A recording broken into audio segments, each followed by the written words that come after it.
only 4 of you today, so also the chair cannot cause a tie when voting.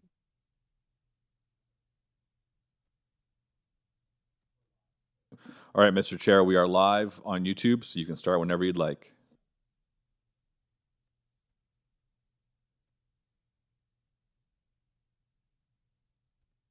By electronic means through WebEx webinar, an online digital platform, and streamed on the Toronto City Planning YouTube channel.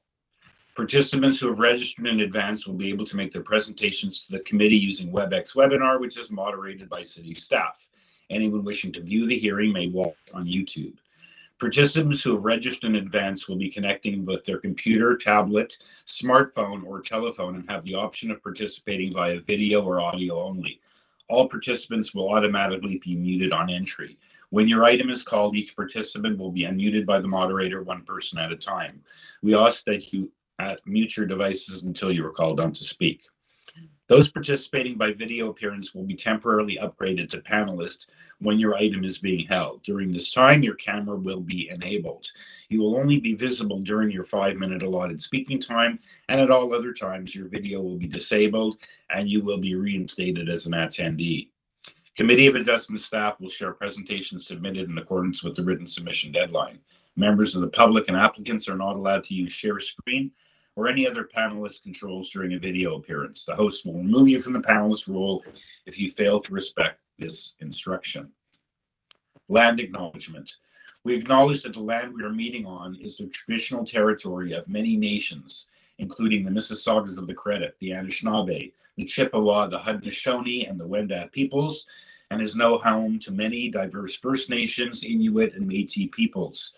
We also acknowledge that Toronto is covered by Treaty 13 with the Mississaugas of the Credit. In accordance with sections 45 and 53 of the Planning Act 1990 as amended, this meeting of the Committee of Adjustment of the City of Toronto is called to order.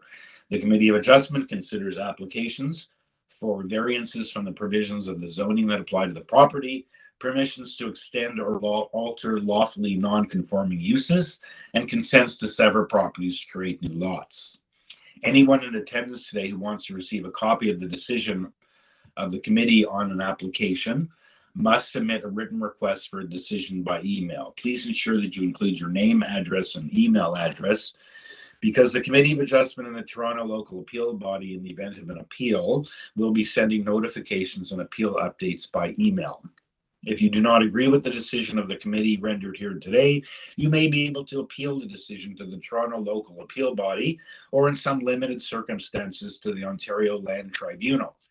However, the provincial government recently amended the Planning Act and generally removed rights of third parties to appeal Committee of Adjustment decisions. As of November 28, 2022, only the applicant, the Minister of Housing and Municipal Affairs and Housing, specified persons and public bodies, as those terms are defined in the Planning Act, are permitted to appeal decisions of the Committee of Adjustment. Appeal instructions are set out at the bottom of the decision of the committee. The hearing procedure is as follows. In the virtual world, we go in order, so I'll call each item in the order listed in the agenda, starting with item number 1. First, dealing with some, I think there's one deferral to deal with that at the outset. Making your submissions where an application is uncontested, or more rightly, if there's no one here in opposition, we may have opposition letters, but if there's no one else here to speak to the matter other than the applicant or agent may proceed with the presentation if they desire, where the committee does not require a presentation. Applicants or agents are to advise the chair should they wish to address the committee, and the committee may ask questions of each and or take the matter into the committee for a decision. Each speaker, including the applicant or agent, is given a maximum of 5 minutes to address the committee, and the clock should be shown in the room, and we will comment when you're reaching 5 minutes and ask you to wrap up.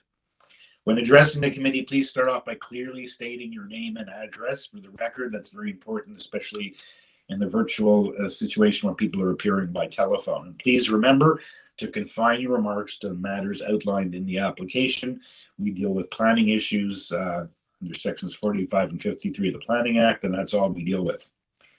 The applicant or agent will proceed first and then makes a presentation to the committee of their application. when it is a contested matter. The applicant goes first, obviously makes their presentation. Please note the committee may not entertain revisions to proposals made at the hearing today. The committee may decide to defer the matter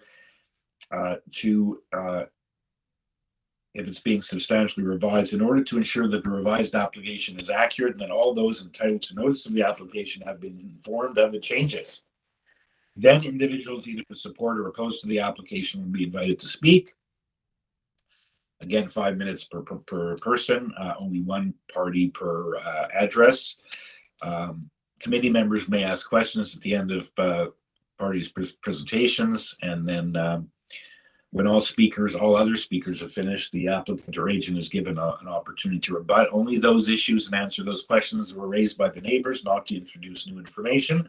At that time, that will then mark the end of the discussion, and the matter is then taken into committee for a decision. Some housekeeping matters to take care of. Firstly, we have the minutes from the last hearing. I believe that was February, was that the 23rd? Or I'm wrong with the date. Yes, that's correct. Okay, if we can have a motion to approve those minutes. Mr. Morrick, thank you. Seconder for that, Mr. Palmer, thank you. All in favor? Minutes are approved. I believe there are a couple of files. No, there are no files to be closed today. Madam Secretary, is that correct? Correct. Okay, and there was no deferral memo, which leads me to believe, or at least I didn't get one, that there are no deferrals. It looks like only item 1. We got an email. Looks like that the sign was not posted, and that's going to have to be deferred. But other than that, do we know of any other deferrals for this morning's agenda? No other ones. Okay. Chair, can I just point out in the additional material, we had comments on a few files from transportation. Yeah, number 9 and 10. Yeah, where they asked for Right. deferrals. So Right. I don't know if you want to provide an opportunity to the applicants to make them aware of the comments and have that opportunity to address the deferral request. And I think ravine protection had item 11 where they asked for deferral.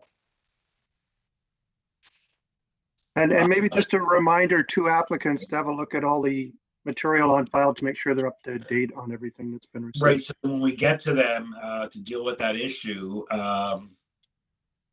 yeah, I see it's number 11 and transportation 10 and 11, it looks like. And you're saying our ravines also, I believe in item 11 on Hartfield also are looking for, and there are a lot of people on the line on these applications as well. So, Yeah. Madam Secretary Treasurer, given there's a lot of people, and normally we deal with the transportation deferrals as a matter of, as we go through the applications rather than planning memo. But whether because we have a lot of people dealing with this application in particular, I believe number 11, there are quite a number of speakers. It's item 9 and 10 are the transportation, and number 11 is the ravine protection. Correct. Madam Secretary Treasurer, do you want to give some guidance? You suggest we go through that as we go through the applications, or deal with it at the outset? I guess it depends if the applicant is willing to defer, but first we can get rid of item number 1 since that's requested by the applicant. Okay, so why don't we then go through I see though, just Neil, I look like our ravines, we had a denial memo. I don't see a deferral. It's a deny variances 6 and 9, but they deleted 6 and 10. So they're did they not comply with the revised variances? They removed 2 variances, which I think is what ravines wanted. So are we sure that ravines wants a deferral? The applicant can address that maybe when that item comes up. Okay, I'm just saying, I don't think ravines was asking for a deferral, Neil. I think they're asking for a denial. But I think that those matters have been removed. And anyway, good idea to let the parties know that this is going to come up when their matter is held, other than number 1. You're correct on item 11. Right. In particular, in item 10, though, I think, that isn't germane. It's a transportation variance for a new building where typically there's some house build changes in terms of parking deficiencies. So whether we want to deal that as a matter of course as we go through the materials, because in the additional materials, transportation wants a deferral, and that is a transportation application, not a planning application. So anyway, let's go through it then. That's fine. So item number 1 is we have an email from the on March 2nd from the agent on this application, Salvatore Cremi, regarding the sign not being posted in the right time frame. So they obviously need a deferral. This was 154 Rosemount.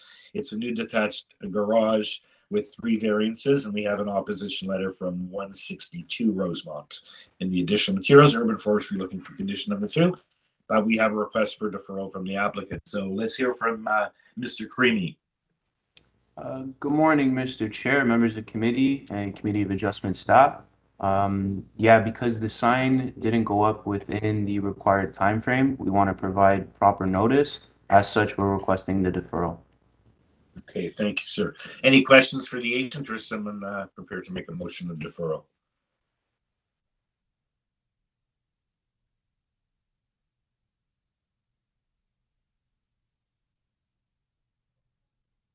I'll move a motion for, was there any other speakers for that item? No, sir. No. Okay, I'll move a motion for deferral for notice. Thank you. Seconder for that? Mr. Palmer, thank you. All in favor? The matter is deferred. Thank you, Mr. Craigie. We'll see you again. Okay. So our next application, I'm going to go in order now, is 3 Kingsway Crescent. It's an application to construct a 2-story south side addition and a partial 3rd-story addition above the existing dwelling. And there is only 1 variance, the GFA. We have a lot of stuff on this. We have a arborist report, TRC stable top of bank sketch. We have ravines advising they have no conditions. And in the additional materials, first of all, we also have urban forestry looking for condition number 2. And in the revised, we have a revised notice for variances 2 and 3 are highlighted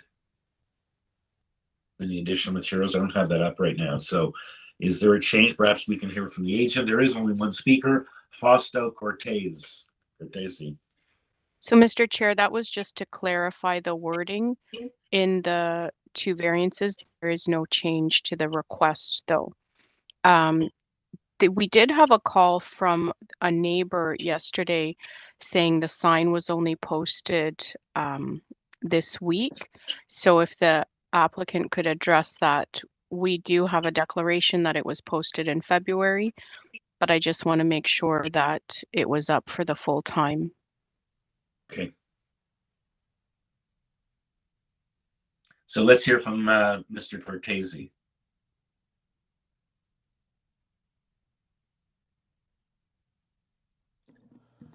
Mr. Chair, members, Fausto is unmuted. Fausto, Okay. Go ahead, Fausto. Fausto, go ahead.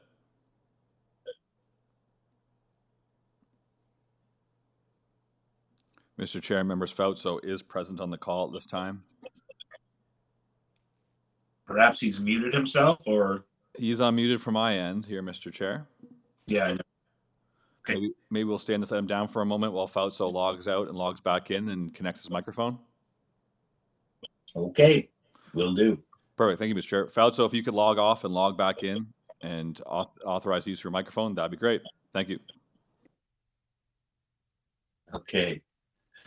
Okay, so we can move on to item number 3. It's 16 Van Dusen Boulevard. It's to construct a new detached dwelling with an attached garage, and there are 4 variances. We have a cover letter. Transportation has no objection.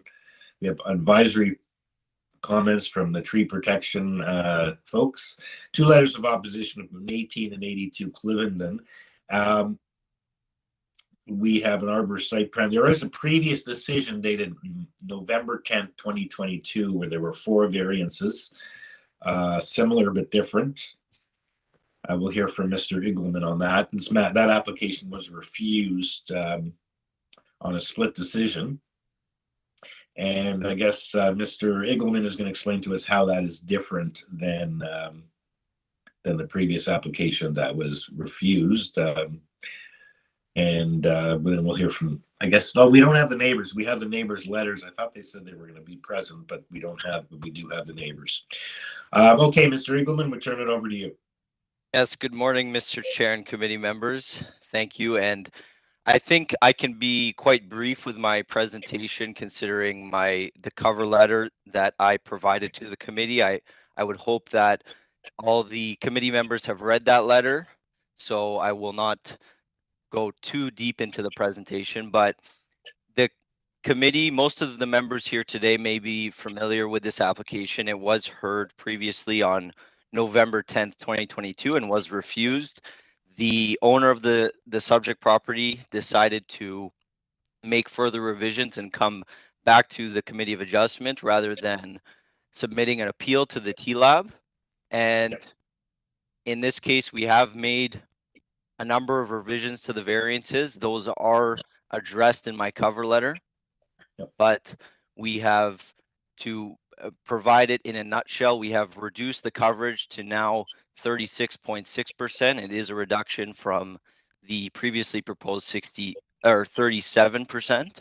Yeah. We have also reduced the FSI to 0.65 times the lot area, and we have eliminated the side yard setback variances and we have also eliminated the main wall height variance. And the height variance remained unchanged from the previous application. So, excuse me, we have made a number of revisions to the proposal. Planning staff have no concerns with the application. Transportation just provided some advisory comments, but have no objections. Forestry has conditions of approval, which are perfectly acceptable to my client.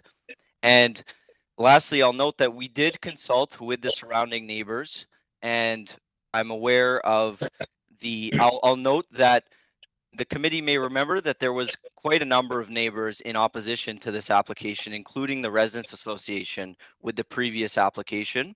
Yeah. But today we only have 2 letters of opposition, one being from 18 Cliveden, which is quite a distance away from the subject property. It's closer to Bloor Street. And then we have one from the immediately adjacent neighbor at 82 Cliveden. We did try and consult with them. They didn't reach out to us directly, perhaps because they felt they didn't have enough time, but they did provide a letter to the Committee of Adjustment. I have read that letter, and while sorry, Mr. Chair, did you want to say something? No. Sorry, I was just clearing my throat. Okay. Thank you. So yes, I have gone through the letter from 82 Cliveden. Yeah, I'll note that. Yes, and I'll note that really the main concerns seem to come down to the height and grading and drainage issues. And the height, in my opinion, is a very minor increase.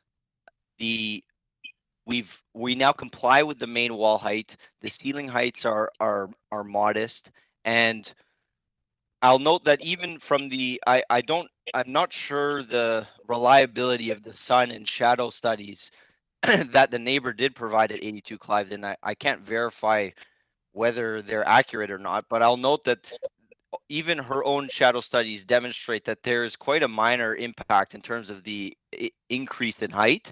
And the grading and drainage issues, as the committee is well aware, are not dealt with at this point, and the owner will have to follow all rules and regulations as it pertains to grading and drainage through the construction process once they pull a building permit. So it is my opinion that the variances meet the 4 tests under 45(1) of the Planning Act. It is a new 2-story build that really is essentially only requesting 3 variances because 2 of them are for FSI because the bylaw is currently under appeal. So we're subject to both the in effect and under appeal provisions. And it is a minor build that is in keeping with the neighborhood, being a sloped roof 2-story dwelling. So if the committee has any questions, I'm happy to answer them at this time. Okay, thank you, sir. Yeah, I was quite surprised that they're not here to buttress their they took the time to write a very comprehensive letter. Anyway, so members, any questions for Mr. Eagleman, or is someone ready to take it into committee for a decision?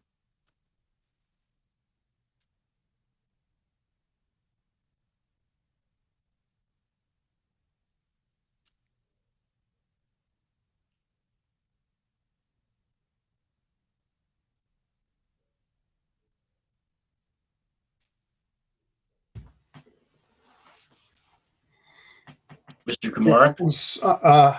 I'm satisfied that the application meets the 4 tests. I believe there's been some substantial revisions from the original application, and I would therefore like to move approval subject to forestry conditions 2 and 3. Okay, thank you. Seconder for that motion? Mr. Palmer, thank you. We've got both hands up, so it looks like it's unanimous. All in favor? You have your approval. Thank you, Mr. Eagleman. Thank you, Mr. Chair and committee. Have a great day. Okay. Mr. Chair and members. Adam, do we have line? Yeah, but Fausto's back. We can give it a shot here. Fausto, you're Okay. unmuted. Go ahead. Hello? Hey, perfect. Hello, sir. All right, Mr. Chair, we can go. Sorry about that, guys. My audio was perfect during the test. I don't know what happened there at that moment. It's okay, it happens. So, yeah, I did a brief introduction. There's variance. There's only one variance here, and is there anything you let the members know about this application? I don't think we need a full presentation, but the urban forestry is looking for condition 2, and that's the only condition. Ravines is okay, and you have maybe you can go to your TRCA stable top of bank sketch and just explain that for the members.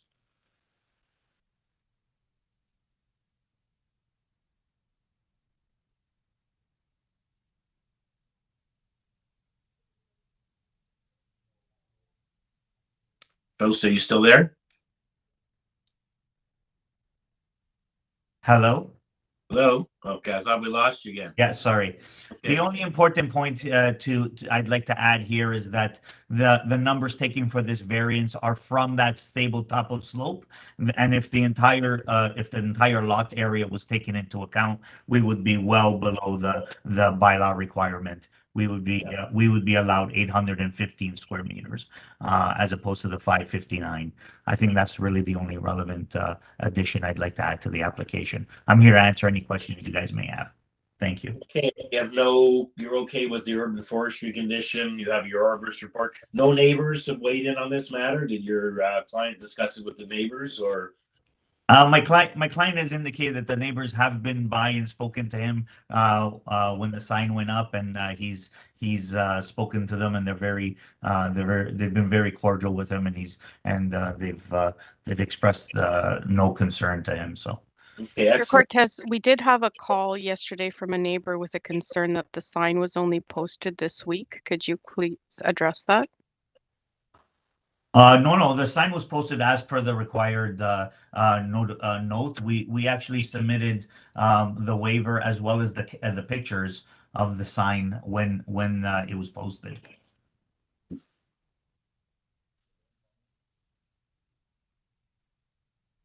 Okay, they filled out the declaration placing, and actually sent a picture and showing the sign being posted.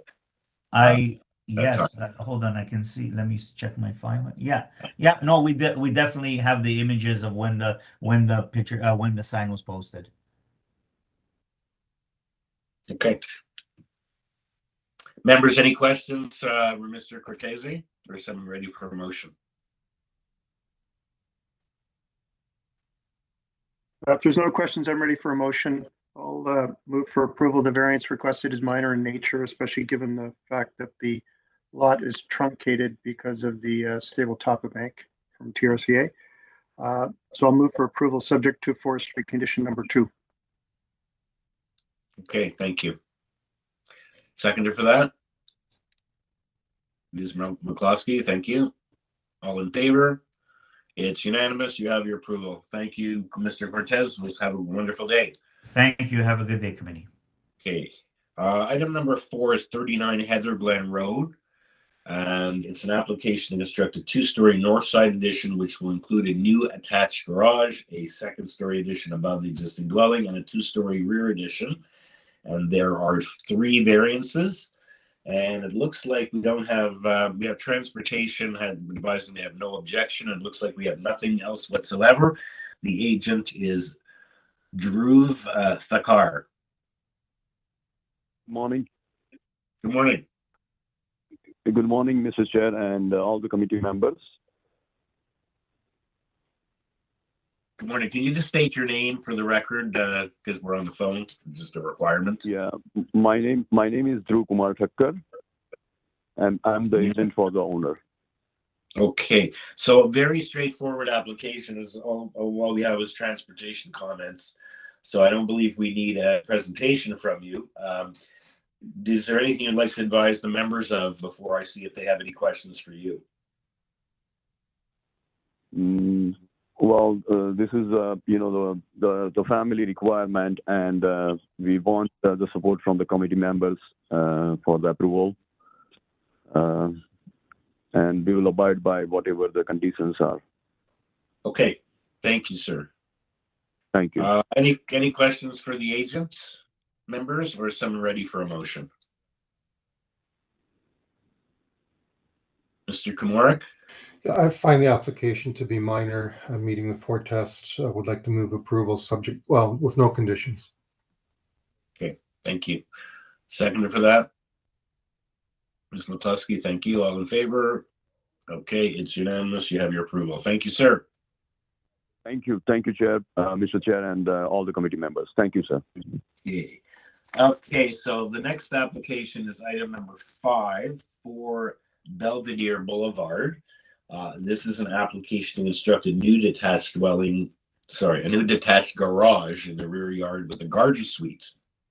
And there are, how many variances? Oh, there's 8 variances. We have the applicant's submission. We have planning recommending refusal of the application. We have opposition from 1002 Royal York Road. And in the additional materials, we have a opposition letter from number 6 Belvedere right next door, as well as a Google Street View and Urban Forestry looking for condition number 2. We have several speakers. We have the agent, Sandra Cesara, agent for the applicant, as well as the neighbors of 1002 Royal York, who I referred to, wrote the letter, as well as the other letter writer, number 6 Belvedere, as well as an additional neighbor at 1004 Royal York. Mr. Chair, members, 2 of the area residents are present on the call. Joyce is not present at this time, but she did submit the letter, like you noted, and her comments stand there. Okay, right, and she's directly next door. Correct. Okay, so this is about again, we have a new approval by the city for permit garden suites, but in the there are certain performance standards. It's not like just a given. So far, the issue is we've seen applications where we have a 3-story that was deemed inappropriate, and garden suites that are bigger than the actual house, and there's other requirements obviously for this newly permitted built form that have to be satisfied. So let's hear from, first of all, the agent, Sandra Cesara. Good morning, Mr. Chair and council members. My name is Sandra Cesara of 8 Breezewood Drive. We actually are respectfully requesting deferral today. We don't lightly do this. We understand the man hours that go into preparing agendas and sending notices. However, we need to connect with the neighbors at 6 Belvedere. My client's neighbors are snowbirds and have been away for the entire winter. And I understand they tried to get in touch with my client this weekend, but she was away. Their letter only got filed yesterday on the 8th of March. And we are prepared for a submission today advocating our proposal under its merits based on official plan 554. But in all fairness, if I'm going to quote amendments that redefine what a neighborhood is, I need to make sure the neighbors agree or at least understand. And although I do believe we address the issues, because third parties can no longer appeal, we don't feel comfortable asking this committee to move forward with this decision without actually conferring with them. They have spotty internet, as their letter says, so we might have to send them a hard copy of the drawings, and they're away till the end of April. So with your permission, we will defer and see you when the Committee of Adjustment schedule allows. Okay, so obviously this is because this is important stuff. It's a new built form. There are the other neighbors on the line, and I guess this neighbor is right next door. And so, just to point out, in addition to the neighbor, the planning department has advised in their memo of refusal that they have contacted you, and there hasn't been an advice of what their concerns were, and there weren't any changes made. So perhaps you can use that time to as well as confer with the planning department on what you propose here. So we're going to have to, members, do you have any questions for the applicant the agent based on the deferral request, which we just heard of, and then we'll weigh in with the two other neighbors on the line. No questions for Mrs. Zera? Okay. Again, important to clarify that given that it states in the letter, garden suites do not form part of the prevailing character of neighborhoods. Any new garden suite proposal carries significant weight in establishing neighborhood precedent for future garden suite applications, and therefore garden suite proposals must have strong consideration for the requirements established in the zoning bylaw and the policy. So that's a very important point. So probably makes sense to have that deferral. Let's just weigh in then with the neighbors on the line. As a courtesy, we have Kaiten Vaz from 1002 Royal York. Mr. Chair, members, Kaiten has asked to be on video, so I'm going to go ahead and make them a panelist now. Kaiten, you're now allowed to turn your video on if you would like. You are also unmuted. Mr. Chair, members of the committee, thank you for taking my presence. I object to variance number 4, section 10.5.60.40. Yeah, sir. As we just heard from the applicant, she is asking for a deferral today, so we're not going to have a hearing on the merits of the application. So all I need to know from you is whether on the issue of deferral, she's advised she wants to deal with the neighbor at number 6. I suggest she also deal with you and the other neighbor at 1002, 1004. You stand in a key lot situation, so because you're in it's a key lot, so your rear faces the side of their dwelling. So it's a very important neighborhood consideration, and as you've heard, so we're not going to hear about your comments on the merits today, sir. I just wanted to weigh in with you and touch base. The applicant has asked for a deferral in order to confer, and also, as you've read on the AOC, the planning department is also opposed to this application. So they will be making another notification when they bring it back on. You will be re-notified and have a chance to make your comments at that time, but it won't be today. Thank you, Mr. Chair and members of the committee. Okay, so you have no issue with the deferral request? I do not object. Okay, thank you. Okay, let's weigh in with the other speaker, Mary Kumentaris, Mr. Vaz's neighbor at 1004. Again, it's in the rear area of the house along the key lot on Royal York. Mr. Chair, members, Mary asked to be on video, so I'm going to go ahead and make her a panelist now. Mary, you are now able to turn your video on and off, so please consider doing it if you'd like, and you are unmuted, so go ahead. Thank you. I have no objection to the deferral. Okay, thank you, Mary. We don't have you up on the screen yet, but you will be re-notified, and hopefully they will. You've seen that they know that they have to, a lot of based on the current what they're proposing, that both the planning department and the area neighbors are opposed.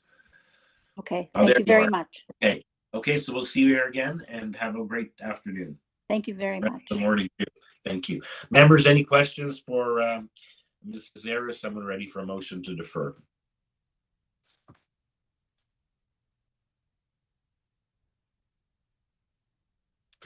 I thought someone's hand go up now. Mishi, we can hear you. But I believe she was. Yeah. We can't hear Mishi, so I'll move for the deferral. Okay, Mishi, you can put up your hand to second that.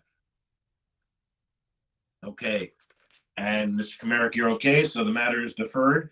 Thank you, Sandra, and thank you to the neighbors. We'll see you back here again when this matter gets put back on a further agenda, once you worked out those issues. Okay, so that was number 6. That was number 5. Okay, so we can move down to number 6 then. 54 Savona Drive. And this is an application to legalize and maintain the new detached dwelling with an attached garage that is currently under construction. There are 2 variances, and we have the order to comply, we have an arborist report, and I guess we have these 2 variances. We'll hear from Mr. Dome as to what occurred, and Urban Forestry is looking for condition number 1. Welcome, Mr. Dome. Yes, my name is Joe Dome, 133 Torresdale Avenue, agent for the owner. Okay. So, can you tell us what happened here? Yes, this is a very straightforward application asking for 2 small variances. The house was under construction with its building permit. However, more than 50% of the main walls were removed during construction and triggering the OTC. Variance number 1 refers to a small increase to the proposed FSI, 0.47 versus 0.45 under the bylaw. The impact is mitigated by no request for variances for height or side yard setbacks. And furthermore, in September of last year, 85 Savona Drive was approved for a 0.57 FSI. Variance number 2 refers to the proposed front yard setback of only 0.04 meters under the bylaw, which is a negligible impact. The front yard setback for the new portion of the front walls is due to the angle of the front lot line as it extends to the west side of the lot. And overall, there are no neighbors in opposition, and planning has no concerns. We feel this application is reasonable and minor in nature, and I'd be happy to answer any questions you may have. Okay, and you're okay with the urban forestry condition? That's correct. Okay, members, any questions for Mr. Dome, or is someone ready to weigh in with the motion?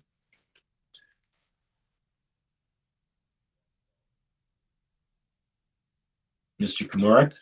Yeah, I'm good to go. I mean, the variances are quite minor, certainly meeting the 4 test, and therefore I'd like to move approval subject to forestry condition 1. Thank you. Second that. Ms. Mishi, thank you. You're still muted. Yeah, you're still muted. But we can understand you, at least at this point. So, Mr. Komarek, all in favor? It's unanimous. You have your approval. Thank you, Mr. Dome. Thank you very much. Okay, item number 7 is 43 Wellsworth Drive. It's for a 2nd-story addition above the existing dwelling. And there are 5 variances. We have a copy of a previous decision from November 2006, building a single-car garage with a different owner. And we have supporting materials. And we have, it looks like 4 letters of support in total. The speaker on this application is Saba Al-Mathno, as well as we have a neighbor at 39 Wellsworth Drive on the line, subject to verification by Adam. Mr. Chair and members, the area resident is present on the call at this time. Okay, so let's hear from the agent. Good morning, Mr. Chair and committee members. My name is Saba Al-Mathno from QBS Architects, Inc. I'm the agent. Just to brief you about this application is, as you mentioned, there has been a previous committee of adjustment approved in 2006 by the previous owner. However, the previous owner neglected to obtain a building permit to construct the garage, and they constructed the garage closer to the property line than it's supposed to. When we submitted our proposal to the zoning examiner for a 2nd floor addition, it triggered all these variances. So we are here before you to basically legalize the existing garage and our 2nd-story addition. So really there are no, I'm reading the old decision. So basically they didn't do what they were supposed to do. Correct. Okay. Thank you. Members, any questions? Oh, sorry, I cut you off. You want to continue? Or is that all you had to say at this point, subject to what the neighbor has to say? This is all. So basically the 2 variances that basically are related to our application is variance that's related to the front yard setback. So what we've done is the second story addition is basically aligned with the existing porch. So hence this triggered the front yard setback. The building length is due to measuring to the rear end of the existing garage, but our second floor does comply. It's 16.4 meter. And the soft landscaping reduction due to the fact that the garage is set way back. So this existing driveway took a lot of the front yard landscaping. And our neighbor, our owner did go door to door. She managed to obtain 4 letters of support. And I did speak with Miss Anita at number 39. And she mentioned she didn't have objections, but she wanted to participate. Oh, okay. So we'll hear from any questions for the agent before we hear from the neighbor? No questions? Okay. So in that case, let's hear from the neighbor, Anita Henderhan at 39 Wellsworth Drive. Hi, good morning. This is Anita Henderhan. I'm at 39 Wellsworth Drive. Initially, I had some concerns with the water in the backyard, but I've gotten clarification since and an understanding, so I don't have any objections to the variances. I have no objections. Okay, thank you. I just wanted to state that. Okay, thanks so much. Any questions for the neighbor? None. So let's, I guess there's no need for a rebuttal from Ms. Al-Mathno, unless you'd like to stay and say anything. Otherwise, let's see if anyone has any follow-up questions. They're ready for a motion. Top up, yeah. I'm just going to make a comment. I think if we're seeking to approve this, maybe we should tie it to the site plan regarding the building length and the front yard setback, so that the setback is only really for the second floor, and the building length is because of the garage situation. Okay, so to construct is illustrated on the site plan with respect to the length and the front yard setback. Okay. Yeah, Okay. so if there's no other questions, I'll move for approval. Variances requested are minor in nature and meet the 4 tests in the Planning Act, and that will be tied to the site plan with respect to the building length and the front yard setback. Okay, thank you. Seconder for Mr. Palmer's motion. Mr. Komarek. And first, all in favor? Okay, you have unanimous approval. Thank you. Thank you. Sorry, Mr. Chair, I just wanted to test. Can you guys hear me? Yes. Thanks, Ms. We got you. Great. Mr. Chair, can we pause for one moment, though? We're having some bandwidth problems, and I want to hardwire connect the broadcasting laptop into the internet. So if I could just have we've only been in 45 minutes, so we might as well take a break now, because I think we going to finish way ahead of schedule. Okay, perfect. Thank you. Yeah, if we could do a 10-minute maybe break, then that will be good for me, and I'll be able to get the bandwidth problem solved. Okay, so let's return at 10:30. Awesome. Okay, thank you.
All right, let me get here.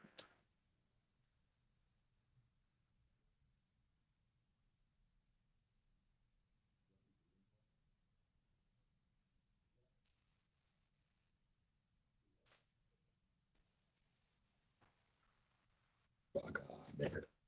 It's at 10:30. 10:30. Piece of shit. It's unmuted. Shit.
Mr. Chair and members, I think we'll see if we've got the internet problem worked out, but when you're ready, we can get going again.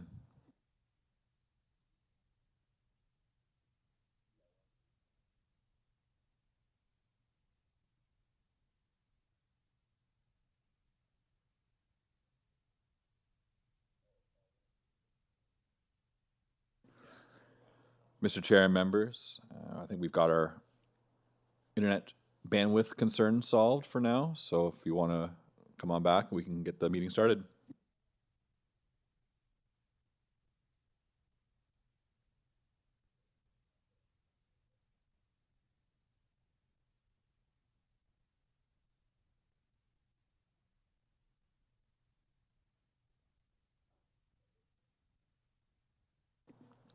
Perfect. We're seeing you guys on the broadcasting screen nice and clear, so that's good news.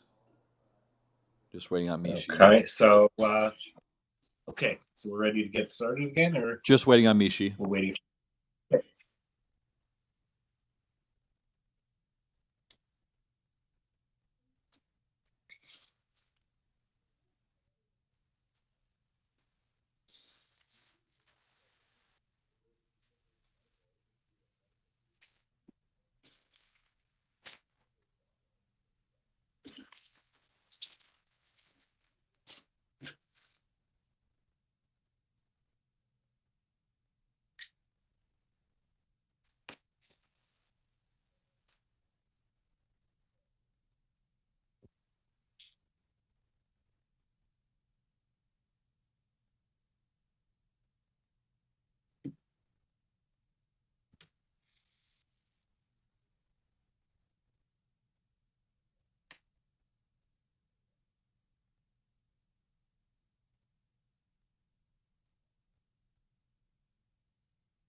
Okay, I see Nishi's back. We can get started. Okay, item number 8 is 92 John Street. It's an application for a second-story addition, a side entry at the west elevation and a front balcony. And there were 7 variances. There are now 5 because in the additional materials we have a revised notice. Also plans on a cover letter with eliminating variances 4 and 6. So we now have 5 variances. Urban Forestry looking for condition number 2. We have a previous decision from March 2015, an arborist report. We have a supporting letter, petition with 5 signatures. And the speaker for this application is Graham Barrett. Welcome, Mr. Barrett. Good morning, Mr. Chair, committee members. Good morning. So we, in the additional materials, perhaps we can get that up on the screen. We have revised notice for this application highlighted to show changes. And perhaps you can just walk through, you've eliminated those variances. I assume someone requested you do that. And we have the previous, this is the previous decision from March 2015 was to legalize and maintain a dwelling, a residential building with 3 dwelling units. So I guess it's now considered a triplex. Yes, that's correct. You already have, so you already have the triplex from 2015. Now you have a dwelling unit only permitted in a detached house, and now it's in a triplex. That's the reason for variance 1. So can you just explain what you've done here? Mr. Chair, members, sure, absolutely. For a moment, I just want to bring to your attention there was a late submitted councillor's letter as well. Okay, and so that's on the screen. That's in support. Yeah, sorry about that, everybody. Okay, it's a letter in support from Councillor Nunziata. Okay, go ahead. Sorry, sir. Okay, once again, Graham Barrett, SGL Planning and Design, 1547 Bloor Street West, agent for the owners. Few changes have been made to the plans, as you mentioned. That's replacing an existing driveway on the east side of the lot with permeable pavers, reducing a roof over the proposed front balcony to eliminate variance, replacing the existing garage door with a man door, and reducing the height above grade of the proposed front balcony to comply. It would have required a variance on the previous version of the plans that was missed by zoning, but it's been rectified, so there's no need for a variance for that. As you mentioned, that eliminates variances 4 and 6. And as you also mentioned, this is an existing triplex, which was approved to legalize and maintain back in March of 2015. There were no other variances at the time. So the proposal is to rebuild and enlarge the existing second floor and make interior alterations to create larger, better units, more suited for families. A small one-story frame addition at the rear is to be removed. The existing garage at the east side of the property is to remain. This garage is not used for parking due to the narrow entrance. It's provided as storage space for the tenants. As I mentioned, the garage door is to be removed and replaced with a man door. There are no variances for parking. This will create three-bedroom units in this dwelling, which is great for small families and so on. It is an unusual site with 2 existing driveways. And when you look at Google Street View, both of these have been there since at least 2007. I'm not really sure how old they actually are, but it predates 2007. So in order to mitigate the variance for front yard soft landscaping, which is an existing condition, and to improve drainage, the asphalt driveway on the east side of the property is proposed to be changed to permeable pavers. Both adjacent neighbors and 3 others have signed the petition in support. And as you mentioned, Councillor Nunziata has also provided a letter of support. I am aware of the urban forestry condition regarding private trees. A permit to injure will be obtained. This stretch of John Street is made up primarily of 2 and 2.5 story dwellings. And this proposal for 92 John being 2-story built form will fit well with the prevailing character of the neighborhood. I'd be happy to go through each of the variances if you like, but we believe this passes the 4 tests. The variances are minor, will create good-sized rental units. It's suitable and desirable. It's in keeping with the intent of the OP for a neighborhood's land use designation, and it's in keeping with the intent of the zoning bylaw as built forms regulated and comparable to typologies present in the neighborhood. So happy to answer any questions. Okay, thank you, Mr. Barrett. Any questions for Mr. Barrett, or someone ready for a motion? Mr. Clark? Yeah, I just want to clarify the front yard setback variance. I'm assuming that's primarily due to the balcony. That's primarily due to existing conditions. The lot line is quite close to the home. The front yard setbacks measure to the front wall of the house. Okay. And it is an existing condition. The front yard is very small, and quite a bit of it is actually city property. So that also exacerbates the soft landscaping variance and so on. For sure. Okay, thanks. Okay, any other questions, or is someone ready to weigh in with the motion?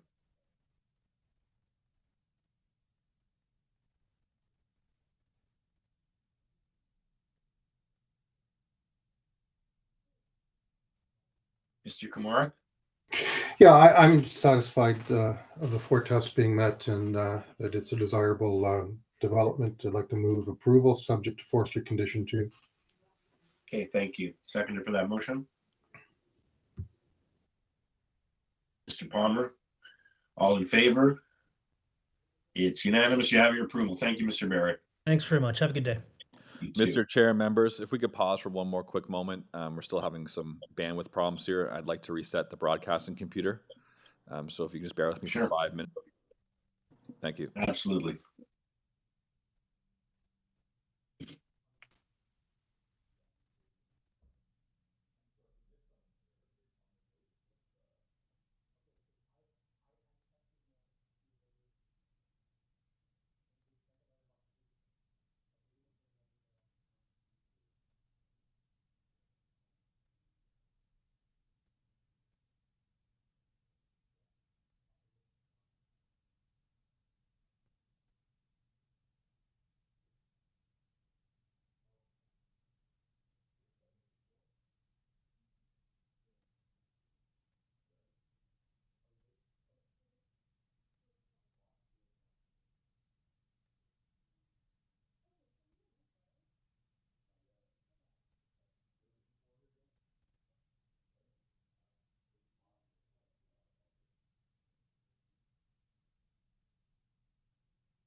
Mr. Chair and members, I think we've hopefully resolved the problems, but we'll have to wait and see. Right now, we can already see if there's a problem with the clock not displaying, but we'll go from there.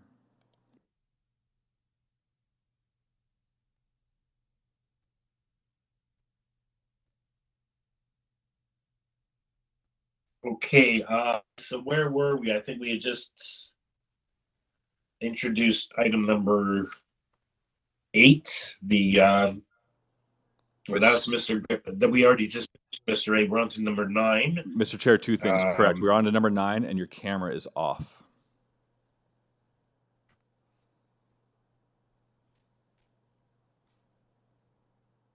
There we go. Am I on now? You are, yes, sir. Okay. So item number 9. Okay, item number 9 is 45 William Street. It's to construct a garden suite in the rear yard with 7 variances. We have an arborist report. Metrolinx advisory planning is recommending refusal. In the additional, we also have urban forestry looking for condition number 2. In the additional materials, we have a transportation request to defer. Again, we'll hear from the agent. Given we have a planning report for refusal, I've just spent the time to reread that report. Perhaps that's not necessary as we can deal with the planning issue. But we'll hear what the agent has to say. It's Jim Sad is the agent. Mr. Chair and members, Jim is logged in twice, so bear with me while we try and make sure we don't get any feedback.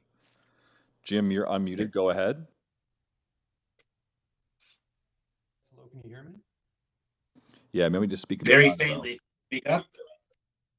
Okay, sorry about that. My name is Jim Sod. I'm with Paradigm Architecture and Design. Okay. Representing the owners at 45 William Street. Okay, before you get into it, so we have a refusal report from community planning, which I just reread, and we also have a transportation deferral request in the additional materials.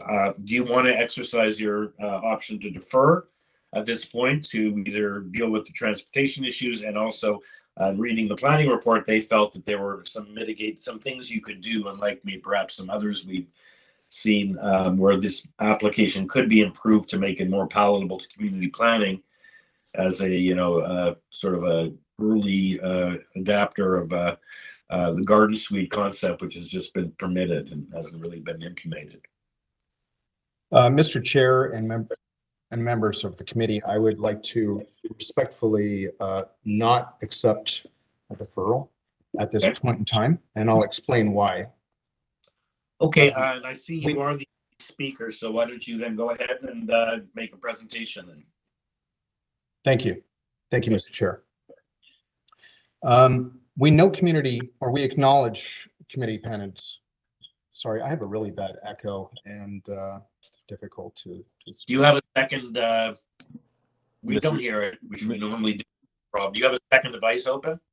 Mr. Chair, I can confirm he does have 2. He's logged in twice on our system, so I'll go ahead and try and expel one of the members or one of his accounts. Thank you. So that should probably solve the feedback you're hearing on your end, Jim. Yes, that's so much better. Thank you so much. I'll begin now. Thank you. I acknowledge community planning's concerns and the fact that they have recommended refusal of the application, which we understand. In my conversations with them, we've spoken quite a bit, is primarily due to their reluctance to set a precedent for deviating from the newly enacted garden suite bylaws. And as they've stated, garden suites are relatively new to this particular part of the city. We fully acknowledge that. However, I would like to reframe this application for committee to demonstrate just how minor the variances required for this application truly are. Although it appears that we are requesting 7 minor variances, I'd like to draw everyone's attention to the front elevation on page A6, if I may. It's on the way. Would we be able to put, thank you. What this demonstrates is we have a double height main entry architectural feature that we want to express as slightly higher than the rest of the roof in order to exactly do that, enhance the architectural aesthetic of the building. And in so doing, that is what exceeds the maximum building height of 4 meters by only 0.7 meters. That element only represents about 12% of the entire roof of the entire building. The rest of the roof, and now I'm going to please ask that you switch to the section on A11, please. The remaining 87% of the roof, or 88%, excuse me, is only exceeding that maximum building height by 0.39 meters. It's barely a foot, just over a foot. The reason for that increase in height was a very expressed decision that the owner and myself have made to try to create larger ceiling heights within the unit. It is a 2-bedroom unit, which is, you know, from a rentable unit perspective, something that's very desirable for the city and in dire need of. And what we're trying to do is by having recessed the garden suite into the ground, as you see there in the section, we're trying to maximize the amount of daylight that reaches that ground floor to make it as not as close to a basement as possible, to make it a very comfortable part of that suite. Community planning has come back and said that their primary concern is actually the separation distance to the main house, which is perplexing because literally the variances 1, 3, 4, 5, and no, excuse me, 1, 2, 5, and 6 are all tied to us asking for just over a foot, let's say a foot and a bit of additional height beyond the maximum 4 meters that's allowed. What that does, if we drop the height of this entire garden suite by the 0.7 that they're asking for, which is really just 0.3 for the majority of the roof, and make our double height entry tower the same height, we could actually go closer than we are to the main house. We're at 6.2 meters, and the minimum, if we got down to 4 meters in height, would be 5 meters. So we've actually provided more than that. And really, this entire proposal is about just achieving this additional height. That ties into 4 variances, because the other thing to note here, if we look at section A on A10, please, you'll see the angular planes, and you can see actually on this one as well that we're not really penetrating the angular planes by hardly anything. It would actually, if we tried to conform to those angular planes with this height increase, we would have some very awkward and highly unconstructible roof details to deal with, not to mention that it would make for a very odd looking building and not germane to the aesthetics of the building. So really at the crux of this, if you consider that we could have dropped down the building by the 0.7 meters and easily gotten rid of the variance for the separation distance. There's really only 2 other variances that are being addressed here other than the height, and that would be the rear yard soft landscaping, which in truth, yes, if we push the building back to 7.5 meter separation distance, we could achieve more soft landscaping. However, you can see just by this diagram how much of our building we would lose, how much GFA we would lose, and this would suddenly become a complete redesign for a 1-bedroom rather than a 2-bedroom garden suite. Additionally, there are amenities offered to the main building and the residents living in there, such as a deck and a concrete stair that leads down to the basement level. I'll now draw your attention to the site plan on sheet A2, if you don't mind. We have squeezed absolutely every inch of soft landscaping outside of that deck and the concrete stair humanly possible, in addition to, of course, a walkway to get to the front door of the garden suite. So we have made best efforts here to get as much soft landscaping as possible. And I don't find that a 25% efficiency is a large ask. It's very minor, especially given that I was at committee yesterday for another laneway suite, and I've been, as I have been with many, not this committee, it was Toronto and York, and they even acknowledged that it's almost impossible to meet the soft landscaping requirements set out in the bylaw. Almost everybody is here for that variance alone, exclusively, if not for others, almost definitely. Again, we've made our best efforts. We took an existing parking pad and we moved it to the side of the house for a parking space. Unfortunately, that is a driveway that used to get to a garage and parking pad in the back of the property. That brings us to our last variance. Community planning had no problem with the fact that we weren't quite at the legal size for a parking space. However, transportation has now raised that as an issue, and their suggestion, and the reason for their ask for a deferral, was to see if we could locate it somewhere else on the property. Now, save for the front lawn, which I know they absolutely don't want anything in the front yard setback in these neighborhoods, there is nowhere else to put that parking space on this property, given that we have the need for the garden space and the soft landscaping. We would much rather not use up any more soft landscaping for accommodating a hardscaped parking space.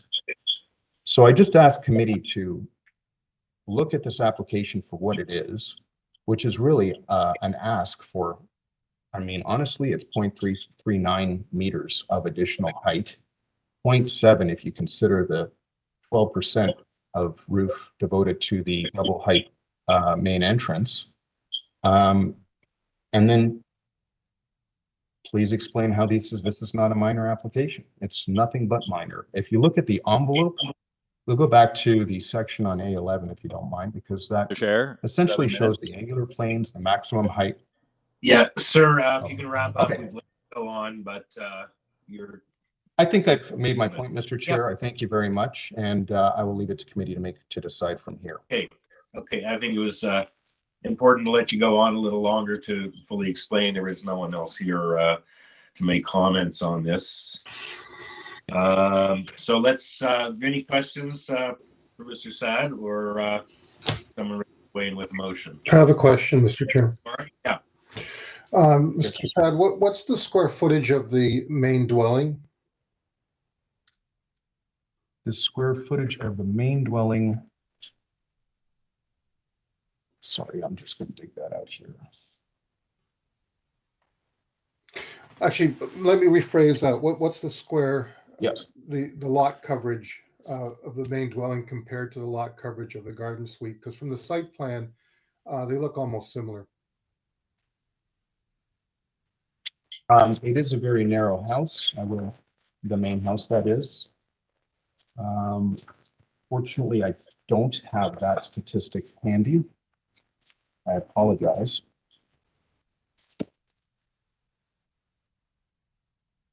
But I'm assuming since you didn't get a variance, the garden suite is not larger in square footage than the main house. That is 100% correct, yes. Okay, but in terms of lot coverage, it's looking kind of close to me.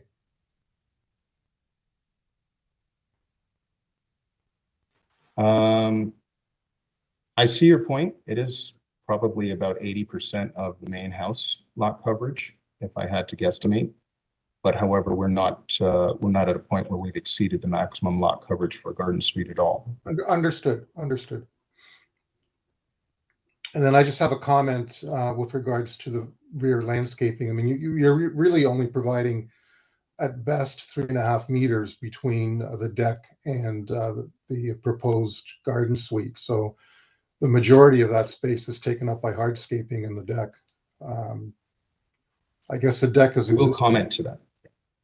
The deck is unfortunately existing, but not really unfortunate. I'll explain why. The main house is used as a co-living habitation by several people, and all of those amenities that you're seeing there that for the main house would be also open to the tenants living in the proposed garden suite. So this is a communal area and will not be exclusive use to one or the other. I did neglect to point out that another one of the variances regarding a front terrace on the front of the garden suite is also enacted just by the fact that we've raised the floor levels of the garden suite, and it now exceeds the maximum height above grade. So again, everything is tied. Well, not everything, excuse me, just the majority of the variances that you see, although it looks onerous at 7 variances, there's really not as many, since 4 of them are completely related to the height. Okay, so the main house is not necessarily multi-tenant or multi-unit, it's multi-tenant. This is correct. There is I believe, if I'm not mistaken, I apologize if I'm incorrect on this, but I believe the basement apartment is an exclusive suite onto itself. Thanks. Question for the applicant. The proposed parking spot on there, it looks like there's an easement along that side of the house. Is that correct? An easement for access to the adjacent property? Yes, it's a very confusing situation because the neighbor that you see to the north actually has their own driveway and access to their garage at the rear of their property. This driveway, for some reason, it may have been from a pre-existing condition, but you can see it's fully on this side of the property and it is not needed or used by anyone else.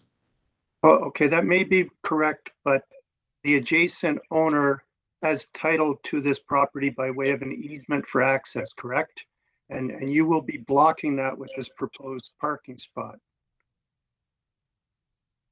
That's the way I see it. The owner, to my understanding, has discussed this with the neighbor and they have no issue with this. Whether or not they have to proceed to get something legally drawn up to that effect, I'm unaware at this point in time. But you'd have to have the easement abandoned. Correct. So I have a concern with that.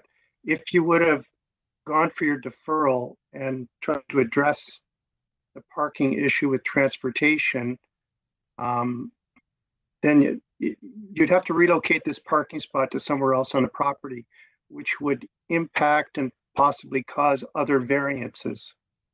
You mentioned about putting it in the front yard, which you'd need a variance for that. If you move it into the rear yard, you're not impeding an easement, you're going to impact on the soft landscaping.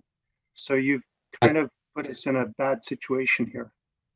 I do acknowledge that, Mr. Palmer, and I totally appreciate your comment. May I suggest that we make that conditional to the approval of this application if that is your only concern at this time? We can't put it in the front yard. I do realize we tried that at one point just to see if it would even fit. There is a bump out for a bay window double height structure that prevents us from actually, even if we try to squeeze it in between there, we're at the same driveway width that we're showing now at the back of the driveway. And if we try to get it anywhere in front of the house, we don't have the necessary depth for the parking space to put it in the front yard anyway. So no, but you put us in a position where if we tie it to a transportation approval, you may be subject to another minor variance in the future. So we're in a no-win situation here. But is the abandonment of the easement something that transportation has to be involved with? I mean, if we just say that. No, that's a matter between the two neighbors, really. Exactly. So what I'm saying is transportation did not have an issue. They just used a concern with the fact, a recommendation that the parking space be removed from that location. But I don't think that was. That's okay. You've answered my question. Thank you. Okay. Thank you, Mr. Palmer. Okay, helpful to try to go around solutions, and as you say, if you the committee wanted the driveway relocated, that could open up great new variances. So I think what we have before us is what we have before us. And the community planning said they gave him the opportunity, didn't want to make changes with respect to, and then there's the transportation. But in terms of the planning issues, Mr. Satt has explained how this is virtually quite minor compared when you look at, as he's gone through his presentation, that's what let him go on. So is someone ready to weigh in with a motion? Unless there's any. Ready for a motion. I'm going to recommend refusal. I think the variances are not minor and not desirable because they're premature. I don't think the applicant has done all their homework. They could have met with planning to address some of their comments and clarify. They could have met with transportation and address their comments. They're putting us in a situation where we may be subjecting the application to future minor variances, which we don't know, which the applicant could have explored if they sought deferral. So I think it's premature, therefore not desirable and not minor. So I'm going to recommend refusal. Okay, we have a motion to refuse the application. We have a seconder for that. I'll second that with the note that it would be helpful to get a letter on record from the next door neighbor with the easement issues, just to have that on record. Thank you. All in favor? Okay, the application is refused. Thank you, Mr. Sad. Okay, the next application is item number 10, 25 Neighborhood Lane. It's an application to permit the as-built parking deficiencies within the proposed 10-story residential condominium with 5 parking levels and in visitors building C. And there are 4 variances. We have a cover letter, applicant submission, the parking garage plan, and parking justification letter. In the additional materials, we have a letter, a memo from transportation requesting deferral of the application. These matters deficiencies typically come up. The speaker or the agent for the applicant is Maggie Bassani. Mr. Chair, members, Maddie is asked to be on video, so I'm going to go ahead and bump her as a panelist. Maddie, you can now turn your video on by hitting the start video button. I've also unmuted you. Yeah, we also have the transportation memo up on the board while Maggie is speaking. Good morning, members of the committee. It's Maggie Bassani here, representing the owner. My address is 181 Bay Street. And I am aware and received just yesterday the comments from transportation recommending the deferral, and later yesterday evening we did submit an email to our application technician on the file requesting the deferral so that we can address the transportation comments. So my request today is that we don't deal with the merits of this application, but defer. Okay, yes, we have a copy and also just received yesterday the transportation memo and did not see your response to your technician. I guess it was too late. So it is directly related to transportation. So any questions, members? Can I have a motion to defer? Mr. Komarek? Sorry, I'll move to defer so the applicant can process with transportation. Okay. Yeah, it's already been billed. So seconded by Ms. McCloskey. Thank you. All in favor? Okay, matter has been deferred. Thank you, Ms. Bassani, and we'll see you again once you've dealt with transportation. Thank you very much. Thank you. Okay, the next application is, I guess, our major application for the morning, item 1130 Hartfield Crescent. It's an application for first of all, we have a revised agenda page dated February 24, 2023, showing changes to the application based on a waiver. So this to build a new detached dwelling with an attached garage. There were 10 variances, there are now 8, and 2 of those have been revised. We have the zoning waiver and revised plans. We have supplemental material, cover letter, arborist report, 9 opposition letters, and a petition. And planning is recommending a condition of approval in the event of approval, conditions to be constructed as illustrated with respect to the front yard setback. Ravines is requesting a denial of variances 6 and 9, and looks like the revised plans 6 and 10 have been deleted. So we'll hear from the agent whether that's just a numbering issue. So we have the ravine denial video memo, but that has been seemingly dealt with, we think. And we have in the additional materials quite a lot of information. We have the transportation conditions of approval that they're seeking. Urban Forestry is looking for condition 1. We have the ravines now asking for Urban Forestry condition 3. And we have an opposition letter from 43. It was a little confusing. We have a lot of objection letters, but we had one letter that was objecting both in the same letter to this and to another application this morning, also on Hartfield. So that's it. We have a number of speakers on this application. The agent is Ty Ruck, and then we have 8 neighbors registered to speak, subject to Adam confirming who and who we don't have on the line on this. Mr. Chair, members, 2 area residents are not present on the call. Additionally, the residents that are on the call have asked that we call upon them in a specific order. So if you'd like, when it comes time to that, I can start calling on them and I'm muting them for you, Mr. Chair. Okay. Perfect. Okay. So who are the ones who are not with us on my list? 'Cause we have Presently, 8. so the area resident at 24 Hartfield and the area resident at 43 Hartfield are not on the call. Everyone else is present. Okay, very good. So thank you. Let's hear from the agent, Taye Ruck. Good morning, sir. My name is Tay Rook. I'm the planner for the owners of the property at 30 Hartfield Crescent, Hartfield Court. The application before you today is for a 2-story single detached house, demolishing the existing dwelling that's on the property. There's variances related to FSI, side yard setbacks, front yard setbacks, building length, and also building height. You had mentioned that there has been some revisions to this proposal as a result of the conversations with planning and the Ravine Control Authority.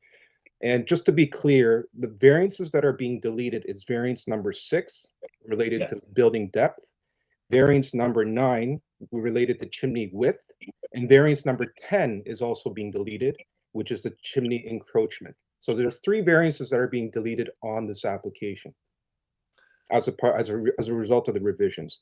In addition to that, there's been 2 revisions to the variances relating to building length. So that has come down to 17.75 from 19.35, and the building height has been reduced down to 9.5 meters. And as you saw in the planning staff report, we did have conversations with them with regards to the building length and building height. So we have conformed to their request and to those standards. So there's 3 variances being removed. And with that, oh, sorry, just if I just interject, I have on my list here, that looks like in the revised one up on the screen, number 10, the chimney breast, and number 6, the depth. Sir, if you refer to the architect's letter that was dated February 14th, that was submitted with the revised plans. Right. There is a description of what the changes are. And you'll note on the 3rd page, item 10, variance removed. Item 9, variance removed. So there's only 1 chimney related variance, or I thought I heard you mention 2. There's 3 variances being deleted. Okay. That's variance number 6, 9, and 10. So Two no, variants is and this two- fair? Sir, we're going based on the waiver that was submitted on February 17th, and the waiver does not indicate that variance 9 is being removed. So you're confirming well- what the hearing? So it might have been a mistake to the committee, but I am confirming to you that variances 6, 9, and 10 are being deleted. Okay, thank you. So 9 being the proposed stair width. Proposed chimney width. That's number 10 on the variance list, not on your examiner's list. So So let me just get coordinated with you here. just want to make sure we got everything right. So yeah, we have the depth, which is variance 6. We had number 10 on what's up on the board, showing the chimney breast on a building may encroach, yada, yada, yada. The chimney will be 2.06. That's been removed. Correct. And now in addition to that, you're telling us that the number 9, the stair width, is that correct? Pardon me. Bear with me, sir. I apologize for this. No problem. I want to hear from you on the merits, because we do have a number of neighbors here who are going to make comments. You will have obviously the chance to rebut, but yeah. So you're eliminating these 3 variances, which Madam Secretary Treasurer, we heard is item 6, 9, and 10. 9 being the new deletion that wasn't present on what's before us on the revised sheet dated February the 24th. Okay, so once we have that, if you can please, advise us why this application is worthy of support. I see community planning is okay with it. They're asking just for the condition of approval on the front yard setback. Correct, sir. And just to go to my presentation slides that were submitted, we could refer to that. The variance related to the front yard setback is a result of the property line being in having a diameter or circular pattern. And you'll note on the second slide, there's an area at the front that has been highlighted in green that represents where that encroachment is taking place. It's a small triangular piece at the bottom left corner, which is that green area there. That's where the encroachment is taking place for front yard setback. The remainder of the building maintains the requirement for front yard. And in addition to that, you'll note that there's a building or a shape that's highlighted in yellow. That's the existing dwelling on the property. And you'll also note that the existing dwelling itself encroaches into the existing required front yard setback. What I would submit to you is that the front yard setback is actually a better situation in this regard, whereas the building has been more centered on the property, perpendicular to the line, to the west side lot line, so it's more centered, as opposed to having an angular dwelling that's fronting onto the property. And you'll note that from a comparative or a relative perspective from the adjacent properties, it's pretty much in line with the adjacent properties. You'll also note that there's variances related to side yard setbacks, 1.5 meters on the west side yard and 1.09 meters on the east side yard. On the east side yard, which is to the right, I've circled where the 1.09 encroach or variance is taking place. It's at a pinch point of the corner of the house where it's taking place. You'll note that the remainder of the house, as you go below or towards the south or above that circled dimension to the north, the building is set back further than the requirements of the bylaw at 1.8. In terms of the west side yard setback, you'll also note that it's 1.5 meter setback at the west side yard. You'll also note that the adjacent dwellings on either side have reduced side yard setbacks, and this is typical and normal for this area. You'll note that in the area context map, which is the first slide that I provided to you, those properties that have been highlighted in purple are existing or approved side yard setbacks where the existing dwelling or new dwellings do not meet the 1.8 meter side yard setback requirement. If you go to the third slide, there is a variance related to the building length at 17 meters, where 17 meters is required and 17.75 meters is being proposed. That's related to that small green portion, which is a one-story element that bumps out at the rear. And that's the extent of the 0.75 meter variance that's being sought. The majority of the house, you'll note, is approximately 16.5 meters in length. So it's with the exception of that one-story bump out at the rear, majority of the house is 16.5, which is under the 17-meter requirement. The next variance is related to the driveway width. The proposed driveway is highlighted in the yellow hatch area. There's the existing driveway that leads into the existing dwelling that is highlighted or hatched in the dark, in the blue hash mark lines. You'll note that we're utilizing the existing driveway entrance points. We're not creating a wider curb cut at any point. And I would submit to you that the existing driveway itself actually has more pavement than in terms of width than the proposed driveway. And you'll also note that this width requirement or width variance that's being sought doesn't trigger any front yard landscaping variances for soft or hardscaping in the front yard. Yeah, Mr. Ruck, can you kind of try to wrap up your Sure. end? The one other variance is related to building height. As indicated, it's 9.5 meters, has been revised from the previous request. That is a result of discussions with planning staff. You'll note that in the next slide, the roof line or the man's roof line or the angled roof line has been set back or recessed 0.5 of a meter to provide less of an impact to the streets or to the neighboring properties. In addition to that, the FSI variance of 0.53 is typical of what you find in the neighborhood. You have properties within the area at 50 Hartfield Road, 37 Hartfield Court, 22 Hartfield Road at 0.53 or 0.54, and also in Wimbledon as well as high up to 0.59. So this in no way is overdevelopment of the site. It does meet the 4 tests. I know there's neighbors that wish to speak on this matter, and I will answer any questions and I readdress to the committee.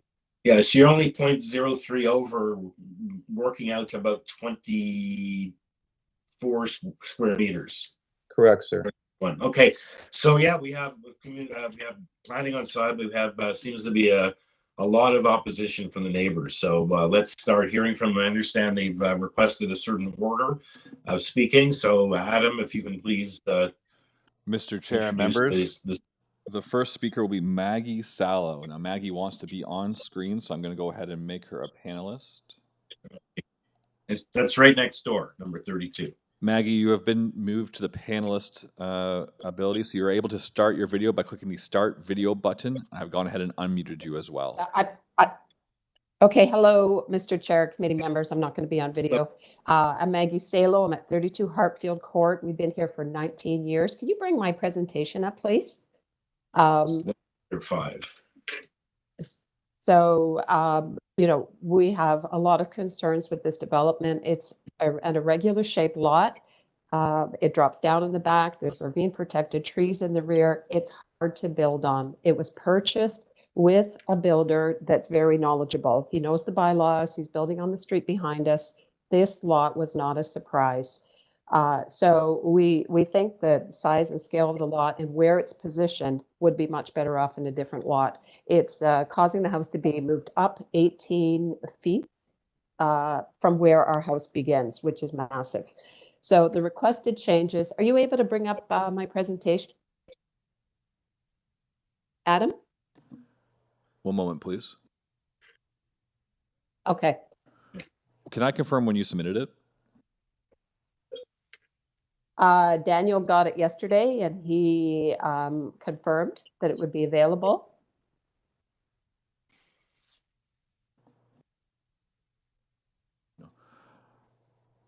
It might have been received after the deadline and we don't have it in our additional materials option. Daniel absolutely confirmed to me, the administrator of this, that it would be available for today. I checked with him various times. I spoke to him on the phone. He said it would be available. We'll try and there's another members that was. We'll try and dig it up, but in the meantime, make That's, sure you please submit as per the submission deadlines going forward. Yes, and there's another one from last night as well, Andrea Pearson's presentation. So if anything came in after yesterday, it will not be available for the members. The deadline to submit anything in writing was last week.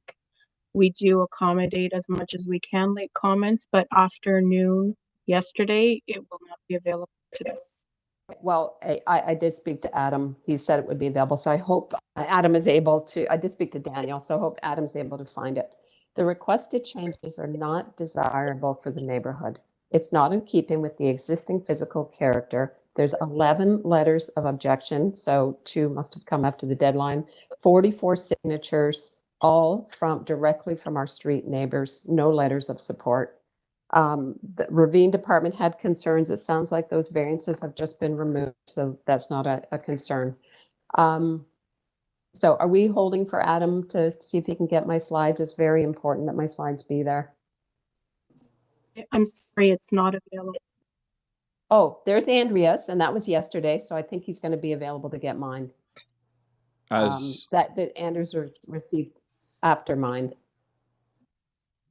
As the Secretary Treasurer stated, anything submitted after noon will not necessarily be available. And we are trying to find something, but we can't find anything at this time. So please continue.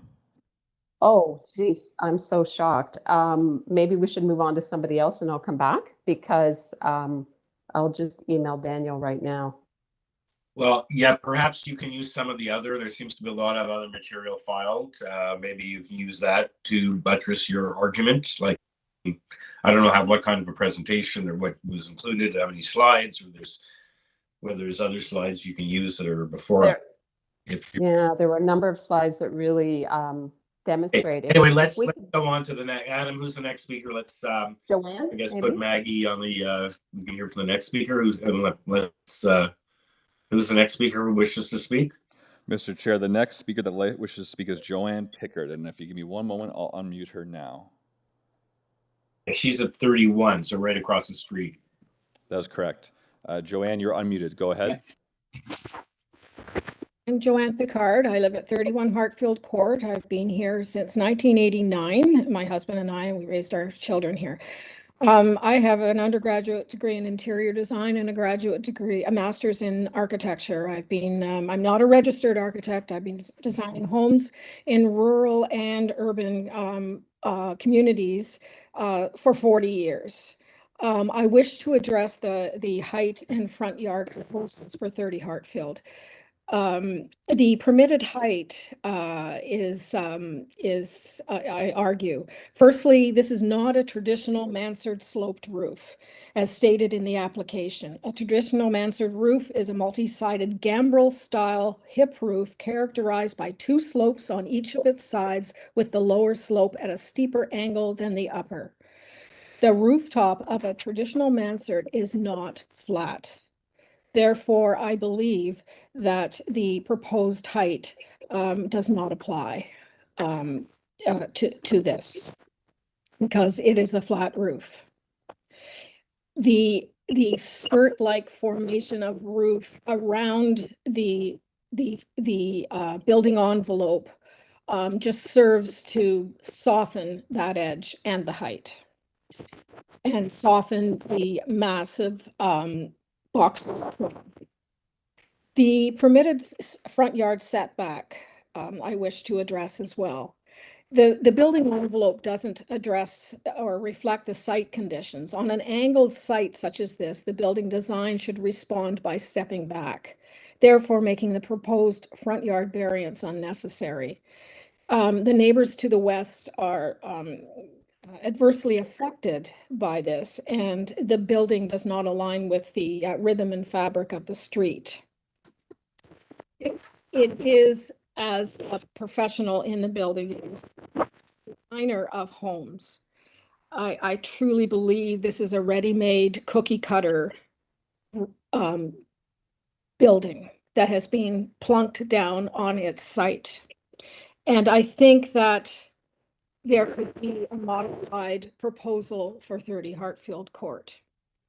Humber Valley Village is unique in its topography, its varying street patterns, its thick tree canopy, and the homes built within this topography, the varying street patterns and tree canopy reflect this. They fit. This building does not fit.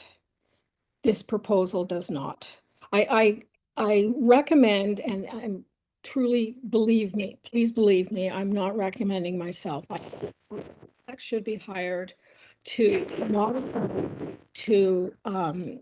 change this design to fit the site, to respond to the site and to the street character. Right now, the way I see it as a professional and as a neighbor, it's like a square peg in a round hole. Thank you. Okay, thank you.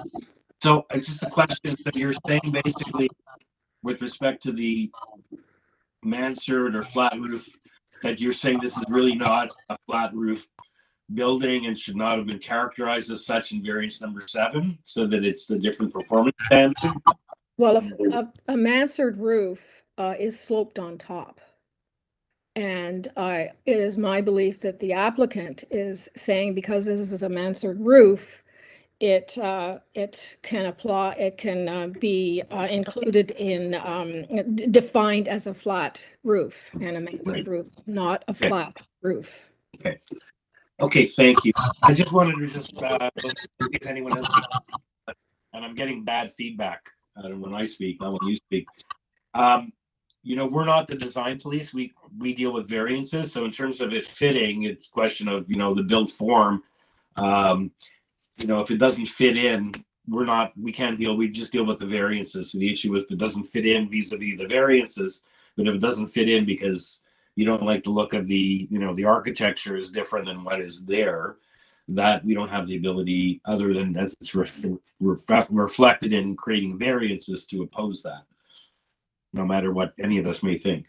Yes, I understand that, but the building envelope itself is massive. Okay. And so I'm not just talking about its look and the aesthetic appeal or lack of aesthetic appeal. Okay. It does not fit. He has not hired an architect. I don't think the person who did these drawings is an architect registered with the Ontario Association of Architects. We don't know that, but I don't know if that's a requirement. But just point out to you, they're only 24 square meters over on what's permitted on the lot.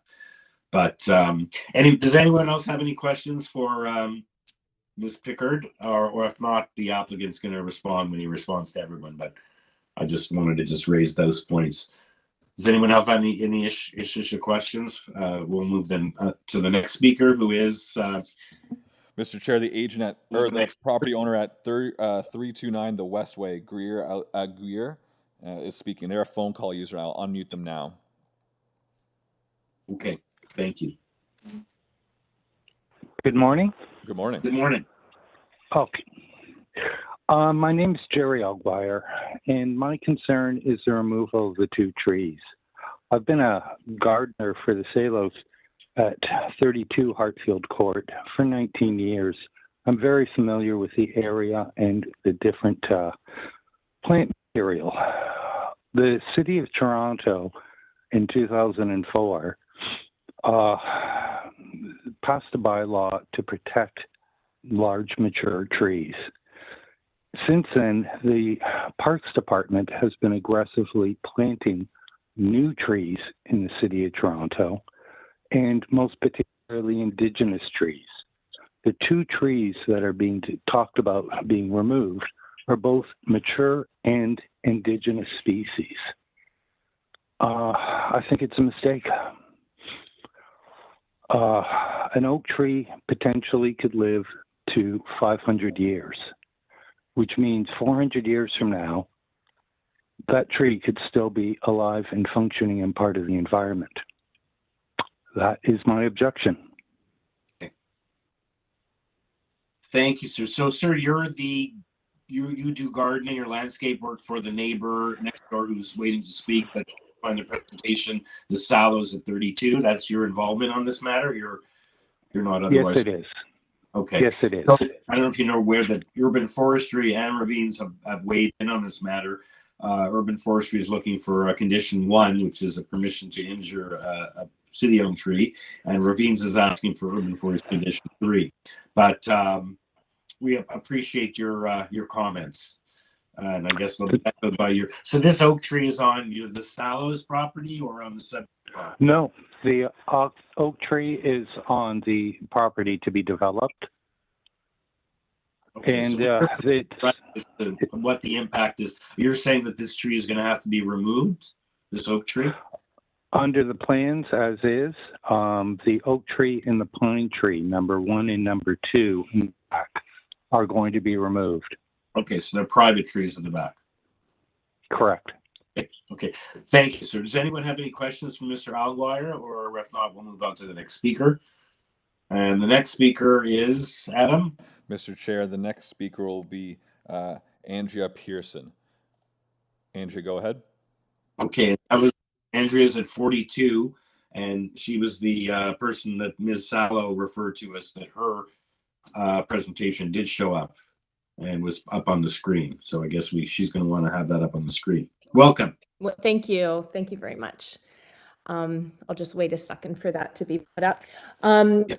What I want to talk about today is there's actually, as has been mentioned, there's 2 applications being heard today, both for houses on Hartfield Court, number 30 that we're talking about now, and then number 12, which is, I think, item 17 today.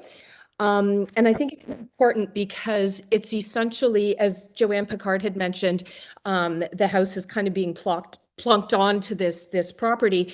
It's basically the same house that is in the application for number 12. It's a house that's kind of popping up in our neighborhood. I guess the designer of the house is, again, we can't say anything. People can build what they want to build, but it's not being designed specifically for individual properties. It's kind of just being plunked down onto properties. And in the case of number 12, which I won't go in too much, but it's important because there's a staff report from City Planning recommending that the application for number 12 be refused. There is not a similar staff report for number 30. Presumably because number 30 is a slightly larger lot. And it is a larger lot by about 150 square meters, which is only about 10 by 5. Well, you can do the math, whatever. It's only 150 square meters larger than number 11. And a lot of that extra land is the front of number 30, which number 30, if you see on the map there on map one, you can really see it. It's a transitional property. Hartfield Court coming up from Royal York bends into the Hartfield Court parquet. And so number 30 and the house to the east of it have this extra sort of real estate in front, acting as a transition to the parquet area. So and in the back of number 30 is a ravine, which is not level. Number 12, it's quite a flat lot. So number 30 is more unique. It has that front bit that really shouldn't be taken advantage of because it is part of the transition of the street wall. And it's got a back ravine area that drops off, whereas although 12 does back onto a natural area, it doesn't have the same elevation issues. So the staff report about number 12 states that the house would be the highest in both the immediate context and broader neighborhood, and the proposal would not be consistent with the prevailing physical character of the neighborhood. But it's the same house and it's the exact same height. Okay, well, again, it's interesting, if you want to, I was going to say, if you want to stick around and make comments on number 17, which is coming up a little later on. And that one, you're right. Planning is recommending refusal of that, and they're intimate in their wisdom. And in this application, they're recommending approval, feeling that this is more in keeping with prevailing character, that the revisions they've made have been an improvement. And most importantly, they do say here that the flat roof is a technical. Yeah, the variance is technical. It's proposed is a sloping roof from the street view, and it's more in keeping. So again, it's interesting. If you want to, you're welcome to come and object to the other one. Okay, well, I'll just finish because so your argument is that if community planning turned down the item number 17 at number whatever it is, then they should have done the same with this one. Yes, it's essentially the same application. Yeah. And if I can make one more comment, two more comments. These houses are 8 doors apart. So it's not a completely separate neighborhood or area. If it's not appropriate for number 12, it's not appropriate for number 30, even though number 30 is slightly 150 square meters larger, the lot. My big problem with this is the front yard setback. The front yard setback of 6.8 is unacceptable for number 30. The city planning decided that a setback of 7.7 was unacceptable for number 12, and that's in their staff report. But number 30 at 6.8, it is not, it destroys the pattern of the street. We need a consistent front yard setback. It's integral to the physical character of the neighborhood, and that's what the bylaw is for. And I think that having it come out that much closer to the street, as you can see in both maps, the houses are consistently set back. And to bring forward number 30 to 6.8 is going to not only affect the whole street wall, but it's also going to affect the transition from Hartfield Court into the parquet. So I think it's even more egregious than number 12.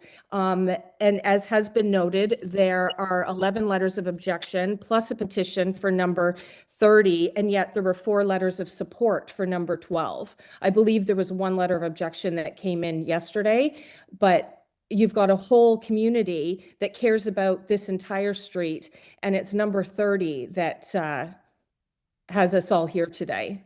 Okay. Can you wrap up, please? That's it. Thank you. Thanks. Were you listening to Mr. Reich's presentation?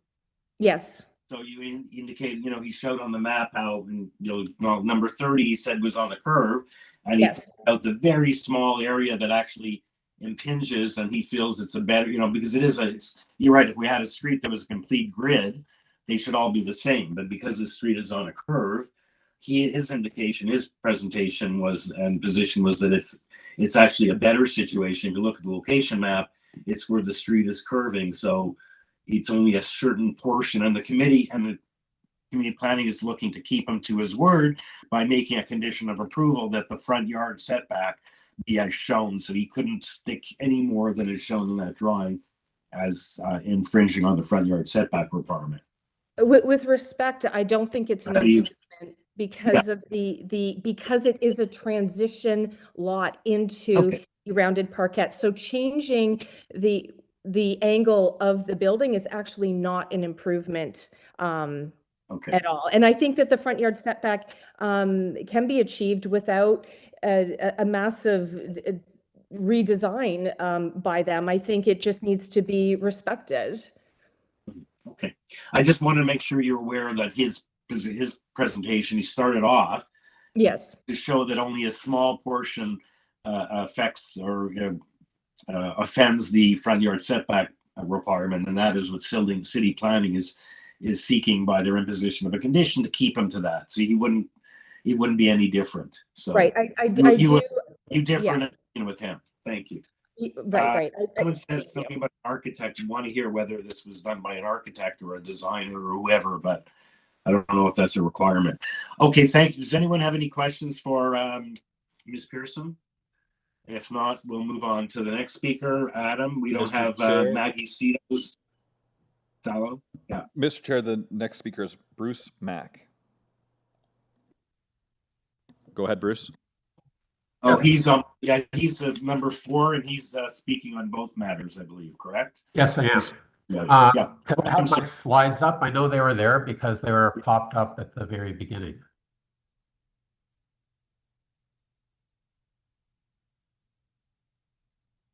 One moment, please.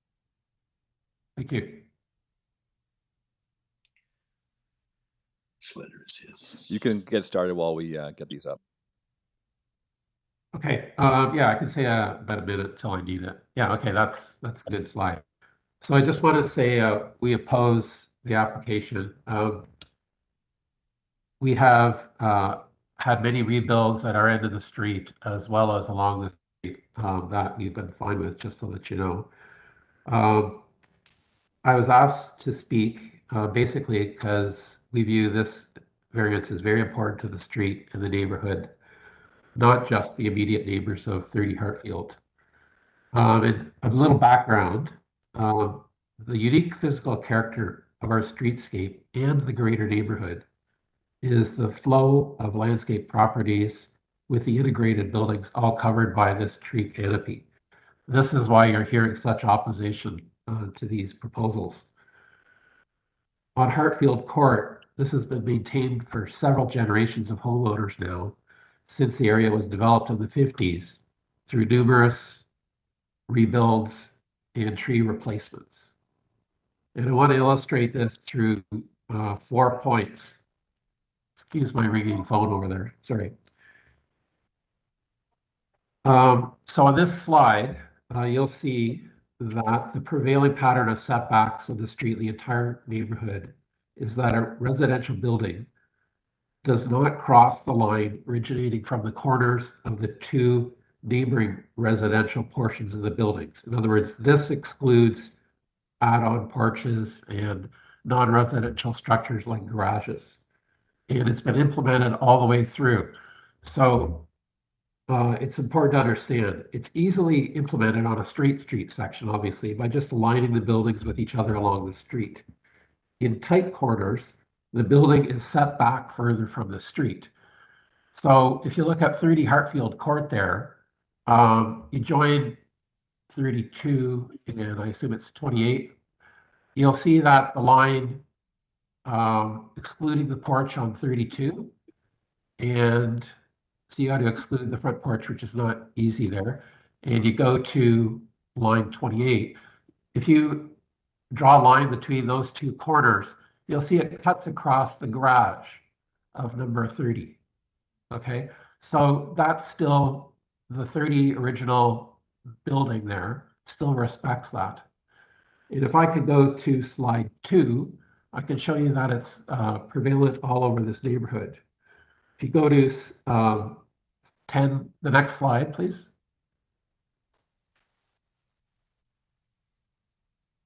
Okay, so this one is 10 Southway Road. You'll see that it's set further back from the street. Slide 3 shows 2 Southway Road. Basically, I'm just going around our little neighborhood, but this is prevalent all over. This is not just a little local thing. This is all over. I don't know the other members, but I can't see much of anything. I see Google Map from a bird's eye view, and Okay, well, maybe city planning could confirm this. I assume they're sitting in the meeting. But this is the prevalent pattern. It's unfortunate. You can zoom in your screen, Michael. That's what I've been trying to do, because otherwise it is too small.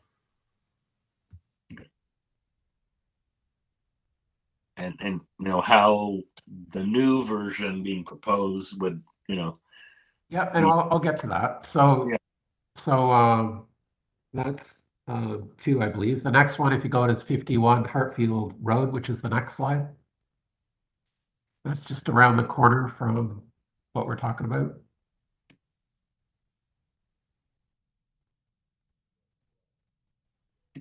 So you'll see there's a bunch of houses all impacted by the same. Basically, it's a narrowing back lot is the key. So if this, just so the committee understands, if this decision for 30 Hartfield Court goes ahead, basically what it's doing is all the other houses around this section of the road to the same decision. They'll all be shoved forward, and that setback will be eliminated from the street. So it's a major decision. And as I understand the official policy, it states that the development in an established neighborhood will respect and reinforce the existing physical character of each geographic neighborhood of prevailing setbacks of buildings from the street or streets. And it further says that no changes will be made through rezoning, minor variances, or other public action that are out of keeping with the neighborhood. So I just want the committee to reflect on that. Okay, if I could go back to slide 1, the very first slide. Mr. Chair, I'm 4 minutes, 30 seconds. Yes, sir, if you can please try to. I know, my time is being delayed by my inability to get slides up. It was all a 3-minute thing. Now I'll give you a little extra, but I'm just saying we do have 8 speakers on this. Yes, okay, I'll just continue. So you briefly saw the street before, and so that you understand, out of 37 properties on Hartfield Court, only one of them does not have a tree growing on the front yard which can mature into a large tree. You sometimes don't see them because what homeowners have been doing is when a mature tree gets diseased and dies, they plant a new tree. So this is a very important characteristic of the neighborhood. So, you know, the one house that does not have it has the sufficient soft space for it. So that's important to understand. So in other words, every house can accommodate one of these large trees. So this is clearly a prevalent part of our neighborhood. And these trees can mature into the large 40-foot plus tall trees that you see all scattered through there. Thus, we need sufficient setback space in order to maintain this key feature of our neighborhood. These trees and this canopy has existed for decades and will exist for decades to come, as the trees are different maturities, and it is maintained by the homeowners. It's a physical characteristic of the street in the larger geographic neighborhood, and it's enabled by the 9-meter minimum setbacks. These trees are unlikely to be desirable by the owners when a building has a setback of only 6.8 meters. So if this precedent goes ahead, you're going to have to wrap up, sir, please. Thank you. Okay. For 6 minutes. So this refers to another official plan policy, which is 415H, which states that the development of the existing neighborhoods will respect and reinforce the physical characteristics of each geographic neighborhood, including the continuation of the special landscape that continues. Sir, I'm going to have to ask you to stop, please. Okay, so you understand that point too. So to me, this is in violation of the official plan. Okay. I'll just stop there. That's fine. Okay, thank you. Any questions for the speaker, or we'll move on to the next speaker? Okay, who's the next speaker, Adam? Mr. Chair, the next speaker is David Burney. Go ahead, David. David Burney is at 28 Hartfield Court. Yes. Yeah. Welcome, sir. Oh, thank you. You're right next door on the other side. We're waiting to hear from your other neighbor, 32, and so you're on the other side. Okay. Yeah. So maybe you might want to give her some of my time because I'm certainly not as well versed as everyone who's been speaking already this morning.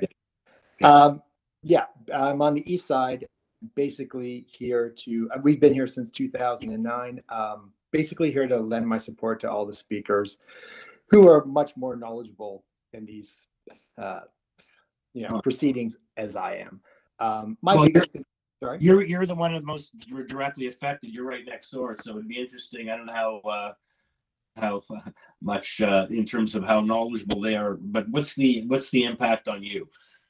Well, obviously, it will be huge. The size of the building will take away all our light from the side of our house. But I'm understanding that can't be helped. But what is concerning is at one point their back deck is actually 87 centimeters from the lot line, and that just seems, I don't know, extremely unacceptable. And that's basically our concerns. Is a little bit of the east side setbacks on our side are quite close, as the house is kind of changes to a very weird angle in the backyard, and that's our biggest concerns. And the height, obviously, the height of the proposed dwelling seems very high. So we sent a letter in with our concerns, and I just wanted to lend my support. Obviously, it's going to affect us, majorly, and I understand what people are saying. The style of the house does not suit the neighborhood, but that may be here nor there. Yeah. But yeah, in terms of they're 24 square meters over on the size, and that's gross floor, so that's on 2 floors. The floor space index, so that that's what they're over. And the question is, on this one, unlike the other one on the street coming up later this morning, community planning is in favor of this application.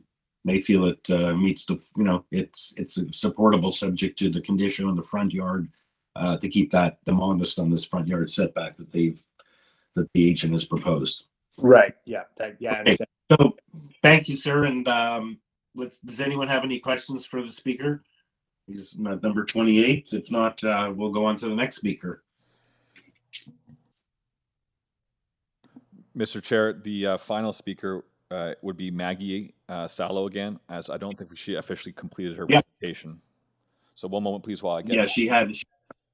You weren't able to find her presentation to put on. Mr. Chair, we have, and we'll leave it at your discretion of whether or not. So we did find it, and we'll leave it at your discretion of whether or not you want to show it. Let's see what the members think. But the members like to see the presentation from the speaker next door, who was supposed to speak first, but is now going to be speaking last. I can't see the members. I can only see Mishi. Sure, let's go with. Yeah, I think she's prepared this. So. Yeah. Okay, Mr. Chair, I've moved Maggie into the presenter's role, and she can turn her camera on as she requested she'd like to do when she signed up. Maggie, you're unmuted. Go ahead.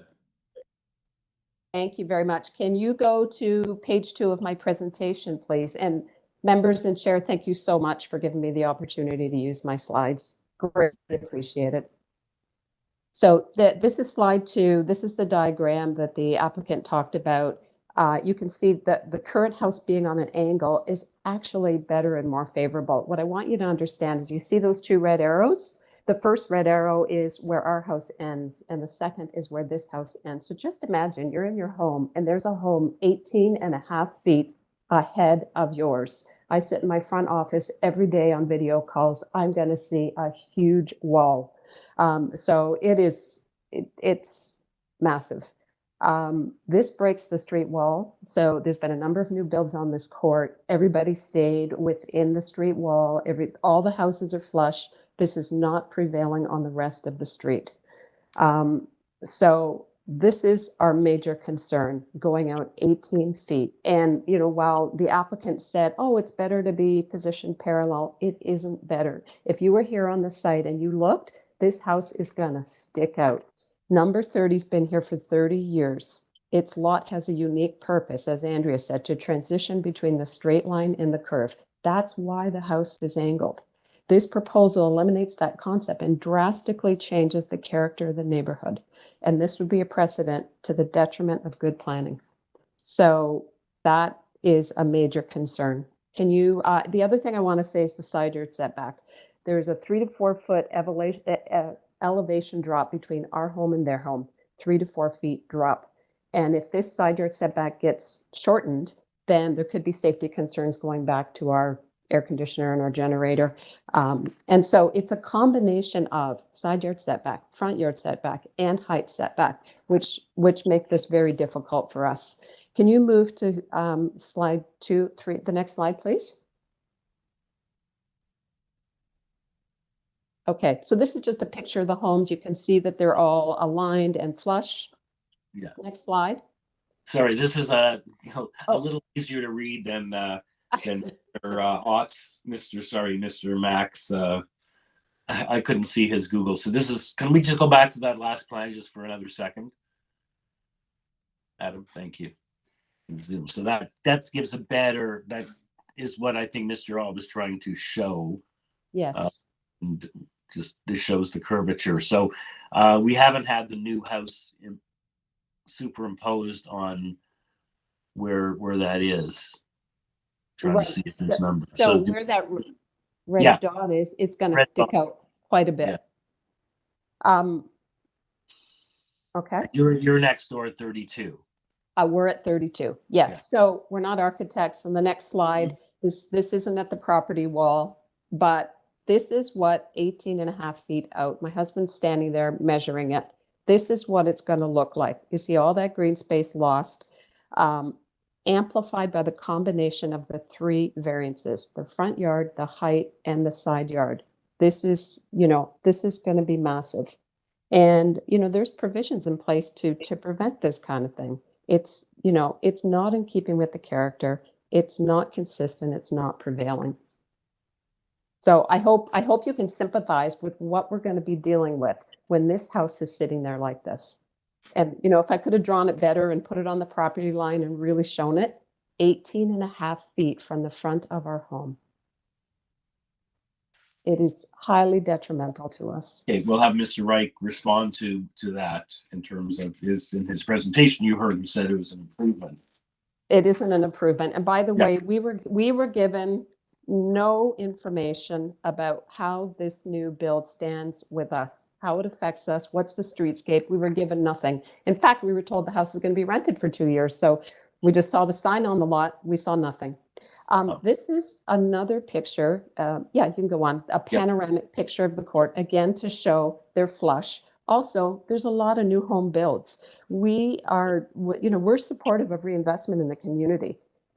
We don't support overbuilding. And because it's pushed up the way it's pushed up, because because it drops down, because of the ravine, even though the overall area is large, it really is not going to appear that it's fitting in. And again, this breaking the street wall, it's not just on one level. It also has a height variance. Next slide, please. So the applicant does talk about precedents of front yard setbacks being granted, but none of them break the street wall. I drove by every single one of them. This is across the road from me at 33. None of them break the street wall. Next slide. These are diagrams showing sort of our front porch, my office, our back, where the lighting is going to be lighting and privacy. There are 2 windows at the front of this new proposed dwelling. They're definitely going to look onto my porch, so I'm not going to have privacy on my porch. They may be looking into my front office window, which leads right into the main hallway of my home. So in the middle picture of a chair, it looks like you can already see out the window. You already see, that's the subject property. Yes, it's a story and a half. So there's lots of light, as you can see, coming in through that story and a half. I can see blue sky. It's angled away. The side yard setback is pretty large. So just imagine if the side yard setback is going to be encroaching on us. It's going to be this big wall. It's going to have a huge impact on us. Huge. And I drove around. I just don't see houses that are 18.5 feet ahead of another. It's We are so stressed and so sick about this. So last slide. So in closing, we believe this application does not adhere to the policies of the official plan. We believe the variances are not minor and the application is not favorable to the neighborhood. You see 11 letters of objection, 44 signatures, no letters of support. It's really going to affect the enjoyment of our property. The breaking of the street wall is not prevailing on the adjacent properties, the block or the street. The removal of the 2 protected sized trees in the back, which are rare in species and size, when City Council has reaffirmed their goal of growing the tree canopy to 40%, does not support this goal. And by the way, I had 2 calls with Stephen Holiday. He couldn't understand why 12 was denied and 30 was approved, even though 30's got a bit more of a larger footprint, 150 square meters, 120 square meters. He couldn't really understand. Same builder, same house, 8 doors away. Why is 12 rejected by planning and 30 not? Okay. So as such, I don't think this meets the 4 tests of the Planning Act, and I ask you please that you refuse this application. Thank you so much for your time. Thank you. Yeah, and obviously you meant why is, you said, Mr. Halliday, why was it's 12 not been rejected. approved or rejected? It's a question of planning is recommending refusal. Yes, Committee yes. But you and not this one. Thank you. you obviously you know it's an influence to you what planning has to say. So it's important. Obviously, yes, very much so. Does anyone have any questions for Maggie Sallow based on that very good presentation? I'm glad she was able to make it. Chair, I have one question with regard to that slide that was presented showing that gray wall, which will representing the proposal. Just wanted to confirm that the presenter understands that more than half of that would be permitted as of right anyway. I do understand that. So I understand that. Yes, I do. But hey, every foot counts. No, understood. I just saying, to be fair, would have been really helpful to show where that as of right line is, because that's the street does change, does curve. I sympathize with what you're saying because I actually live in the exact same situation, and my neighbor's house comes out 20 feet from mine. Oh my God! So you know what it's like. Well, you know, I do know what it's like, but I understand why that is as well. So I just wanted to clarify that. Thank you. Okay, if any other questions for Ms. Sallow, otherwise we'll go back to the agent, Ty Ruck, to respond to the neighbors' concerns. And please, if you can, respond to that issue about the 18 feet ahead, and respond to the other issues that have been mentioned by the speakers in terms of this application. Sure, sir. With regards to the front yard setback, if you go to my presentation slide, what you had indicated within those presentations and those deputations, there's a green portion of the area that's encroaching into the front yard setback. In addition to that, you'll also note that the existing building, which is also highlighted in yellow, also encroaches into the existing front yard setback. So this notion that the front yard setbacks is maintained within the existing context is not true. A variance would be required if you were to propose that existing house on this property for the front yard setback. The other portion of this of the front yard setback argument was that with regards to Ms. Sallow, that 18 feet would encroach or would encroach beyond the front yard setback. That's not true. And as the committee member indicated, it's only approximately about 7 feet that encroaches beyond the front yard setback mark. So the 18 feet that's being referred to is in line with the corner of Ms. Sallow's house that would be beyond the front wall of her house. But if you look at this proposal in terms of the front walls of this proposal and the rear walls of this proposal, it's fairly consistent with what's existing on either sides of the property. And the intent and purpose of the zoning bylaw as it relates to front yard setback is to maintain a consistent front yard setback. And I believe that this does that because it only encroaches at that small portion at the corner on the left in green. And as indicated by planning staff report, we have no problems having the condition that this proposal, if approved, be substantially in accordance with the site plan, and in addition to the site and to the elevations as well. There was also discussion in terms of the massing of this building. You'll note that, as indicated, the front walls are consistent with the adjacent walls on either side of the proposal. In addition to the rear walls is consistent with the adjacent properties on either side as well. This house, in principle, is 16.5 meters in length, with the exception of that one-story bump out at the rear, which I indicated on the second slide in green. Majority of the house is 16.5, and there was an indication about concerns about the rear deck setback on the east side at number 28. You'll note that there's no variances required for any setbacks, height, encroachments, or protrusions related to the rear deck. This is permitted as a right. That deck is not a high structure. It approximately sticks above the grade, approximately maybe a foot above grade. So it's pretty much flush at grade. So it's not an intrusive feature that would be overlooking the rear yards of the adjacent properties. Furthermore, as it relates to the side yard setbacks on the east side at 1.09 meters, you'll note that the existing dwelling, which is highlighted in yellow, extends pretty much the entire, there's a wall that extends from the front to the rear, a consistent straight wall. As opposed to the proposal, with the exception of that pinch point that's highlighted, that's been circled, the building itself sets back further than the 1.8 meter requirement, especially to the north, to respect the rear yards of 28, in addition to provide a more consistent side yard setback as it presents to the street from a streetscape perspective. There's also discussions about this property being some sort of a transition. I don't know what that means, aside from the fact that this proposal is consistent in terms of the way it presents to the street, the way it has integrated the existing driveway widths, ensuring that there's no landscaping variances of whatsoever on the front or rear yards or to the entire property. And furthermore, as it relates to the trees, the Urban Forestry Ravine Control has reviewed this proposal.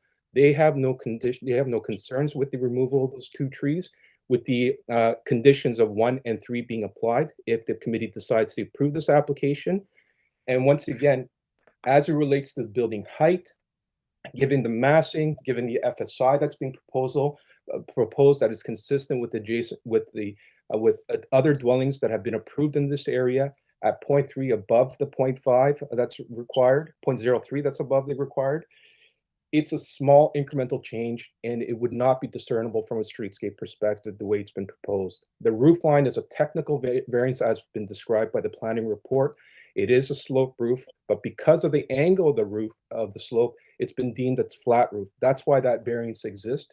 In addition to that, with consultation with planning staff, we were able to reduce the height of the roof to 9.5, which planning is in favor of. Lastly, there was a lot that was covered. I believe that there was discussion, and the discussion with regards to that rendering that was presented by Ms. Sallow. With respect to Ms. Sallow, I have no idea who prepared that rendering, if it was an architect, if it's even to scale. But what I can suggest to the committee and submit to the committee is that the portion that is encroaching beyond the front yard setback is not 18 feet. It's approximately 6.5 to 7 feet. And in addition to that, this proposal or this building is set on the north side of the street. And from a sun and impact perspective, it would be indiscernible from natural light that would enter into Ms. Salv's property or into her rooms as a result of this proposal. Those are my submissions. If there's any questions, I'd be glad to answer them. And just to let the committee know, we have no issues with any of the conditions that's being recommended if the committee approves this application. Okay, thank you, Mr. Reck. Any questions, members? Mr. Kumar? I have two questions, one pertaining to height and the other to front yard setback. With respect to height, Can you give us a comparison of how the height of this proposal compares to the immediate other homes in the area in terms of height? Yes, sir. There was a correspondence with tables I was submitted on February 14th, which showed heights as high as 11.89 within the immediate area. You have as 9.97 at 117 Wimbledon, 14 Hartfield Road as 10.11 meters, 81 is Wimbledon is 10.17, 5 Alderton is 10.34, 7 Hartfield is 11.89. So there's plenty of examples where with pitched roofs or flatter roofs where it's actually higher than what's being proposed on this property for this proposal. With regards to with regards to the front yard setback, I haven't asked my specific question, so if you could let me do that first, please. Absolutely. If you compare the square footage of the current situation to the new situation, I believe there's an increase in the actual footage that's being proposed. So what I'm suggesting is, if you look at that arch as it intersects the two triangular areas of the current situation versus a proposed, your area is somewhat larger. Would you know what the difference is between the two? I would be estimating, and I wouldn't know what that area is, sir. But you would agree that I would agree with you that it is larger.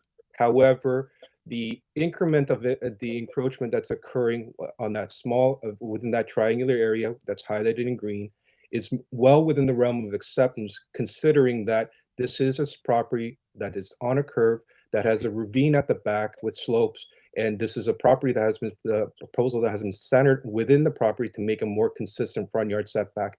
I would agree that if the front yard setback variance resulted in a building that was not consistent with the adjacent dwellings, but in this particular case, it is consistent with the adjacent dwellings and along the streetscape as well.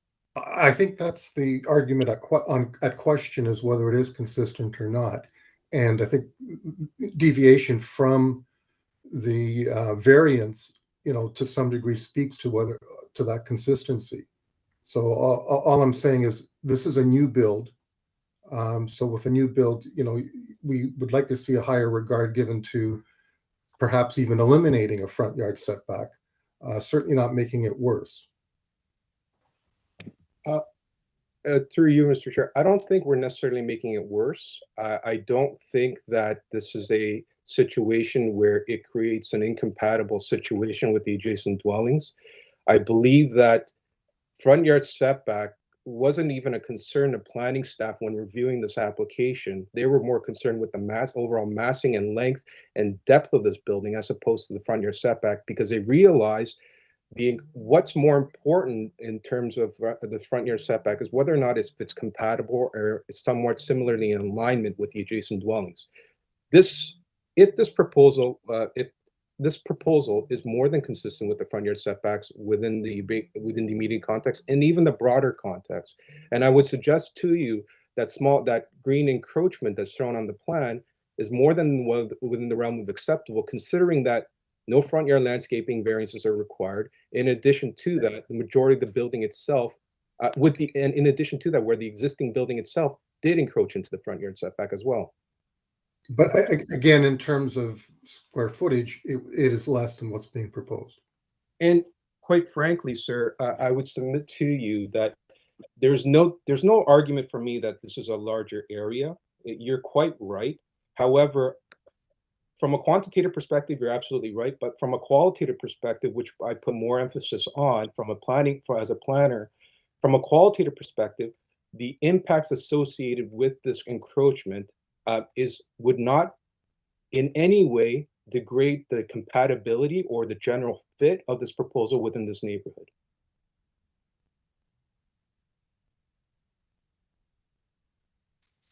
And in addition to that, I do not believe that this would in any way create some sort of a negative precedent or an example for adjacent properties or within this neighborhood, because this is a unique circumstance where there is a curvature of this road and of the property line, and the encroachment that's taking place is well within that realm. No, the uniqueness of the site, totally understood. Yeah. Okay, any further questions? And if no further questions, is someone ready to take it into committee to make a decision? With someone weighing in with a motion.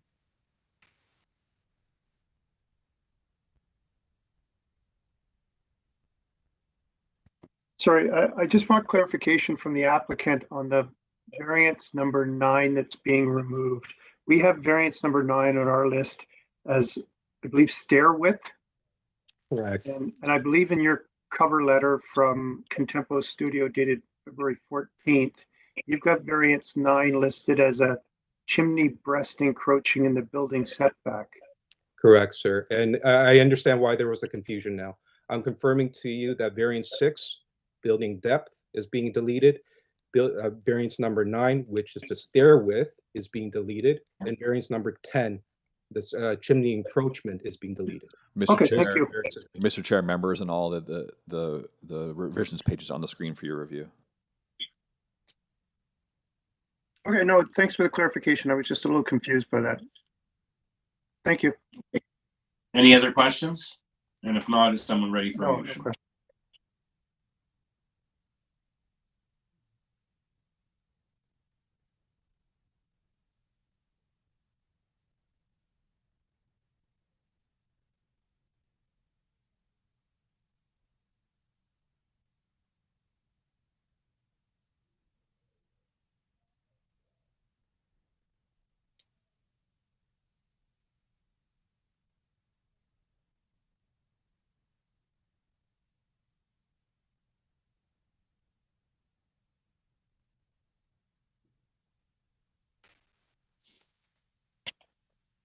I'm going to take a stab at this.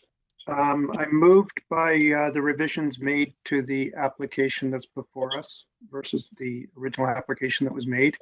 I'm also moved by the presentations by the neighbors on the, particularly the front yard setback. So what I'd like to do is recommend approval of the variances as revised, which includes the elimination of some, with the exception of variance 2 on the front yard setback. I think that they should be able to tweak their site plan to comply with the front yard. So that would be subject to, I guess I don't need to tie it to planning condition because that's on the front yard setback. Subject to transportation conditions in their March 8th letter. Subject to forestry condition number 1. I do not believe we need ravine conditions because they were asking for refusal of variances 6 and 9, which have been eliminated. So the variances as revised are minor in nature and meet the 4 tests in the Planning Act. So are you saying, Mr. Palmer, you want to eliminate the front yard lot line setback? Yes, right. So you're saying that they should be able to build this house that they've made an application and build it without, if they can, build it without variance 2 and the other deleted variances. Correct. Okay. Now that at least I understand what that is. Okay, so we have a. And sorry, and I think I caught all of the conditions correctly. Yeah, like you don't need the planning condition if you're not going to grant that condition. And the ravine was a refusal of 2 of the conditions which have been eliminated. Right. Okay. Transportation. Okay. Did we get Did we get transportation? Yes. I had requested transportation conditions in their March 8th memo. All right. I don't know why I had a note about forestry 2 as well, but I think that may be an error on my part. At ravines, UF3 and UF1. We had UF1 and UF3 from ravines, right? Okay. So do we have a seconder for that motion? I'm going to second that. And just for clarification, so what we're doing is we're approving all of the variances, however, refusing variance 2, approving all of the variances as revised, but refusing variance 2. Yep. Okay. You second that? Okay, all in favor? Okay, the motion carries. Well, I guess it doesn't matter because I can't break a tie, but I dissent. Okay, thank you. The application has been partially approved without the front yard variance. Thank you to all the neighbors, and thank you to Mr. Reich for your time. We're going to see some of you back here on the item number 17, I believe, as well. Okay, so we've finished 11. We can move on to item number 12, which is 26 Cochrane Court. Just get to that. This is an application for a second-story front and rear addition above the existing dwelling, a new detached garage in the rear yard, a new front porch, and a new rear deck with 4 variances. And we have supporting materials, photos. Planning is looking to refuse variances 1 to 3 and approve variance 4. And we have letters of support, looks like a total of 6. And the speaker on this application is Bruno Lopez, the agent for the applicant. And yeah, good morning. Morning, Good morning. Mr. Chair and committee members. My name is Bruno Lopez from MXL Engineering, and I'm representing the owner. Okay. Okay, you're the only speaker here, so are you okay with the planning conditions being recommended? Would you like to just briefly explain what you're doing here? So the planning is recommending refusing 3 of your 4 variances. So what's your position on that? yeah, so I have a discussion with Elisa, the assistant planner. And I brought to her attention that this street is a very close neighborhood. And as you know, we have 6 letters of support. So pretty much all the neighbors are on board. So it's like a closed gate community, if we might call it. And when we look to the existing aspect of the neighborhood, number 22, number 18, number 20, so they all look alike. And with all honesty, we did our homework trying to fit and make this new project pretty much the exact look as the neighbors. And no wonder that we have the full support. So the argument here with city planning was pretty much into the encroachment and the setbacks. I am very convinced, and I did some measurements. I looked it over Google Maps, and so number 18, I think, is in a less favorable situation that we have right now. And again, this is an existing condition in terms of the existing front porch, we're just extending. And on the second floor, we are coming slightly into over the porch. So this is a common situation for actually number 24, number 20, and number 18. It's pretty much a mimic. So I do understand where planning is coming from. They have to actually comply with their guideline. And what happened there is that she couldn't find more information other than what we have to our disposal, which is pretty much the existing conditions and the Google Maps and on-site conditions.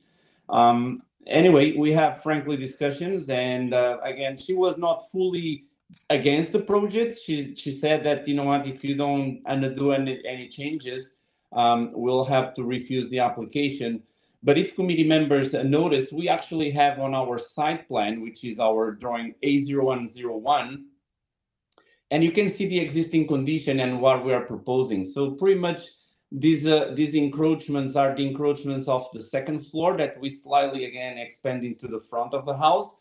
And that's pretty much about it. So we try our best to fit a good design on this specific lot shape, that it's a mix in between a pentagon and a rectangle.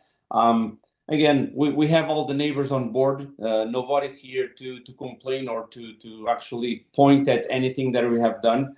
Again, I do understand planning, but on my view, I really care more about the neighborhood, the fit, the suitability, and meet the 4 tests, other than, you know, being here picky about the minimum thing about the setback. Okay, so thank you, sir. Yeah, the planning report says they advised you what their concerns were, and you didn't want to make any changes.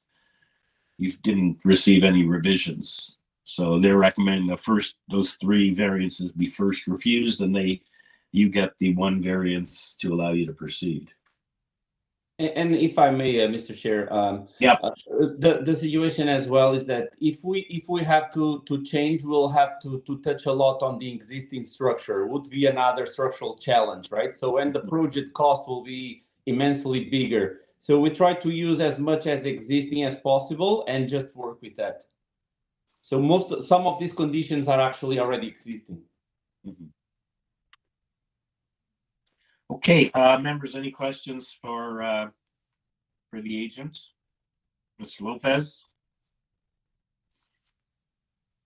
I just want to get a clarification. The agent is saying that most of the variances are already existing. It's a top up, right? This is a, no. Yeah, this is a sort of a top up. Construct a second story. Front and rear above the existing, but it's not the total, because normally it says the second story above the valley is this front and rear. So obviously there's a portion that's not included that has a second story. Perhaps we'll hear from Mr. Lopez can explain that. Yeah, so the at the rear is actually going to be pretty much a two-story full extension.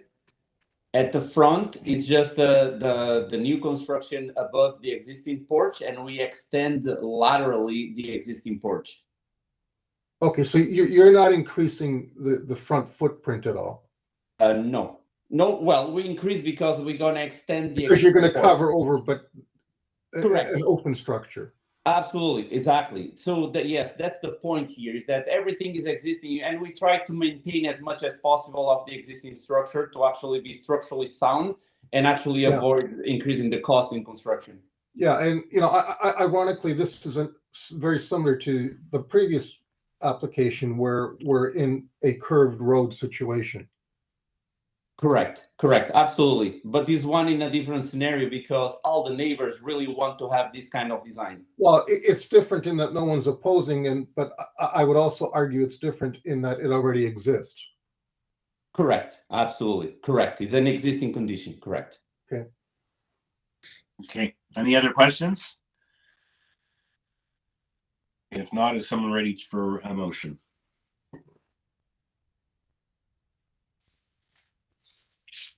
I'll move to approve. Believe the application meets the 4 tests. It's a constrained site, and I think the applicant's done a good job at, respecting the existing footprint and working with the neighbors. So with that, I move to approve, subject to urban forestry condition number 2. Okay, thank you, Ms. McCluskey. Seconder for that. Mr. Komarek, thank you. All in favor? You have unanimous approval. Thank you, sir. We'll see you again, Mr. Lopez. Thank you. Okay. Next application is item number 1315 Delroy Drive. That's the one we had a separate folder when we did our review. 15 Delroy Drive is a new detached dwelling with an attached garage. There are 8 variances, 2 of which have been revised. We do have the revised plan pursuant to a waiver. So we have the revised plans and revised waiver before us. A cover letter, a presentation, an arborist report. Planning is looking for a condition of approval to be constructed as illustrated regarding the front yard setback. Ravines has no conditions, and in urban forestry is looking for condition number 1. And in the additional materials, we have a support petition with 5 signatures. And the speaker on this application, we have 3, is Lindsay Bruce, the agent, as well as the neighbors at 27 and 29 McIntosh.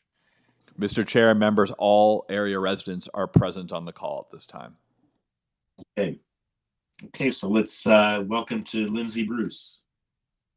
Good evening, Mr. Chair, members of the committee. This is actually Joel Tanner with the Office of Simple Design Studio. I do have Lindsay Bruce with me by my side. It's Joel Tanner, Joel, last name Tanner, at the same address, 15 Colbert Street here in Hamilton.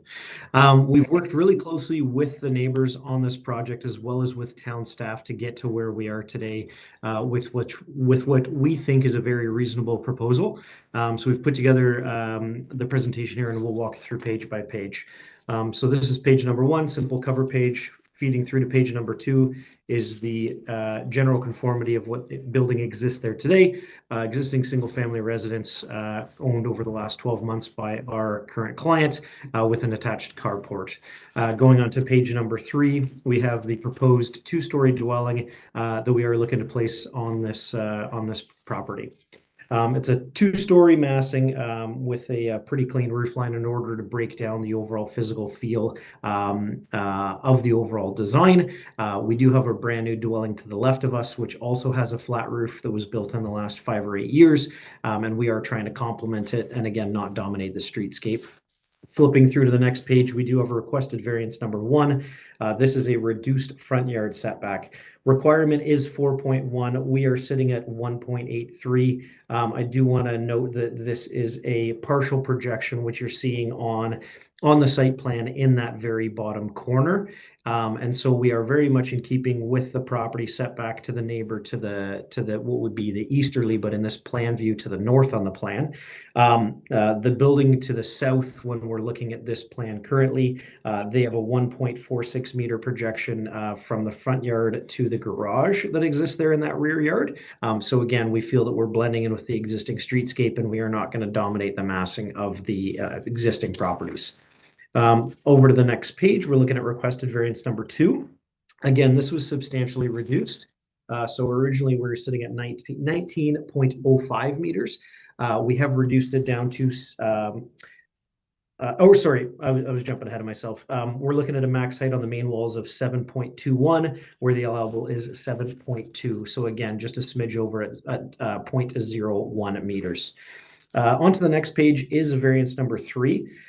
That is what I was just jumping to originally. So we did have an original presentation at 19.05 meters. We had a great discussion with staff members in order to reduce that down to 17.76, which is a smidge over the allowable of 17 meters, which really drove that staff support of that particular variance. Onto the next page, variance number 4. Again, this is looking at the building depth. Allowable is 19. We are sitting at 19.62. Again, very much in keeping with the overall length of variance, and again, worked on this one with city staff members. Rolling on to variance number 5, which is the next page. Our allowable lot ratio is 0.45. We are presenting a 0.52 on the lot area. A small increase on the developable area. Again, this was something we went back and forth with on the owners for a couple months in order to get to a position where we felt that it was a reasonable proposal to put forth with the committee. On to the next page is variance number 6. We looked at a substantial reduction here on this platform. So originally we were sitting at 38.5 square meters. The allowable is 4 square meters, and we are proposing 9.9 on the second floor for that small patio off of the primary bedroom. It is a fantastic piece of property. We're really looking to maximize the investment, but also maximize and enjoy this property and for what it has to offer. I think that balcony helps to add another detail to this home that could elevate the overall usability of the space. Rolling on to the next page, requested variance number 7. We're sitting on a lot coverage right now of 39%, whereas the allowable is 33%. Again, what we're trying to do is really create something unique and different and exciting and interesting. So we have some pillars that add to the overall lot coverage calculation methodology. But again, what we're trying to do is really stay under that 40% and squeeze in at 39 on this proposal.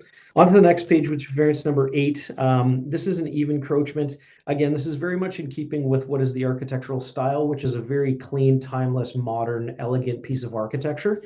The allowable roof projection is 0.9. We're sitting at 3.47. Again, the 3.47 is only that calculated item on what is the easterly side yard, but in this plan that you're looking right now, it's the southerly view of the way that the angle is projected right now. So that southerly side is sitting at 3.47. Again, it's only interfering with about 40% of that overall roof line, the way that the front lot line is skewed and bellies in there on that bottom corner detail. And then flipping through the last page, we have two renders, one of the front elevation, one of the rear elevation. We feel that we've created a unique piece of architecture that is going to blend in with the existing streetscape, that's going to blend in with what is a turning environment when it comes to new architecture meeting an older area.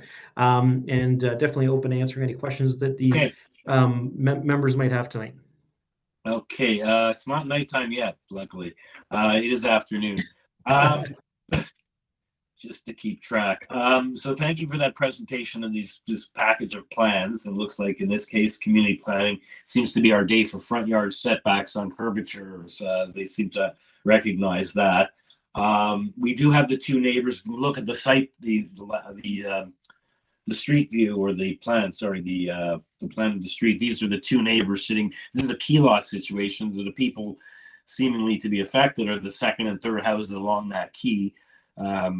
Who you'd expect. So we'll hear what their concerns are and you'll have a chance to respond. But before we do that, does anyone have any questions for Mr. Tanner based on his presentation? Okay, if none, let's go on to the first neighbor, Leslie Millie, or at 27 McIntosh. Mr. Chair, members, Leslie is asked to be on screen, so I've gone ahead and moved her to a panelist. Leslie, you can start your video by clicking the Start Video button, and you're also unmuted, so go ahead. I'm going to keep off the video if that's okay with the committee, but everyone can hear me okay? Perfect. Yes, so that's right. I think you call it a key lot. I'm kind of perpendicular. I was not asked anything about this house. I'm not sure what the working with the neighbors comment was about. I saw that the people that signed the letter, two of them don't even live on the same block and the other ones are across the street.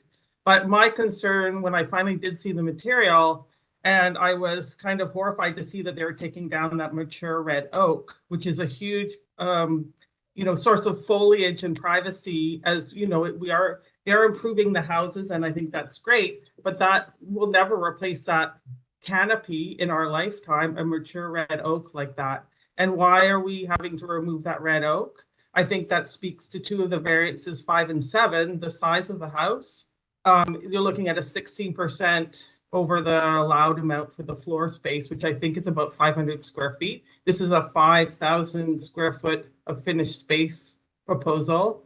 And I guess that includes the deck off the back of the house, which is about 450 square feet. So that deck where that has to be, there has to be excavation is directly in the roots of that old oak tree. And I guess also the general size of the house as well. I'm not sure, there was no variance about that deck at the back. It's not the second story deck, which I know that, or a balcony, which I know there is a variance. But there was no elevation provided that I could find. I may have missed it, but it seemed to be about 8 steps up, which is, to me, you're no longer on the first floor if you're standing there going 8 steps up. I mean, I guess technically it's not the second story, and maybe there are no rules around that, but that's quite a significant raised platform, and that's immediately adjacent to the tree. So to me, yes, my objection is around losing the canopy. I'm less affected directly by the raised deck, but that raised deck is what was damaged the tree. And again, it all goes back to the size of the house. Okay. So that's we'll have the agent respond to your concerns about the tree and what's happening with the tree. I see that we do have a urban forestry condition number 1, which is a permission to injure or just remove a city tree. I don't know if is that a city tree or that's way back on the lot on the side? It's considered a ravine tree, I believe. Okay, so we'll hear from him. I see Ravines does not have any conditions on this. May I ask something? I thought the city forestry had recommended it not be approved, but perhaps I don't have the latest. All I see is on our chart, it says UF1. 1 means permission to destroy or injure a city tree. There's no mention of private trees, but we'll have him respond to that. Okay, thank you very much. Okay, any questions for the neighbor at 27 McIntosh? So you're less concerned with the built form than the loss of you're concerned about the main deck being basically 8 steps up and being asking. Yes, it's quite high up to my thinking. Yeah. Like yes, it's true that I'm not sure if they'll be able to see right in, but I'm like, how would that picture, if you were standing in in the backyard and it was raised 8 steps up. You're kind of on a platform overlooking everything. I didn't know it was not a variance. It's not technically the 2nd-story balcony, but it's definitely no longer. And I realize it's because of the slope of the lot, but you're technically not really on the 1st floor anymore. We'll have him respond to that. We can now let him respond. But the other deck off the bedroom, the little coffee deck at 9 meters compared to 4 meters. Square meters, that you're okay with? I think I'm okay with that. And to be honest, okay. I do appreciate the fact they're building close to Delroy and fitting in with the front of the big house next to it. Okay, very good. Anyone have any questions before we move on to the next speaker? The next speaker is Leslie Millay's next door neighbor at 29, Gina Natalizio. One moment, Mr. Chair. Just moving over Leslie off.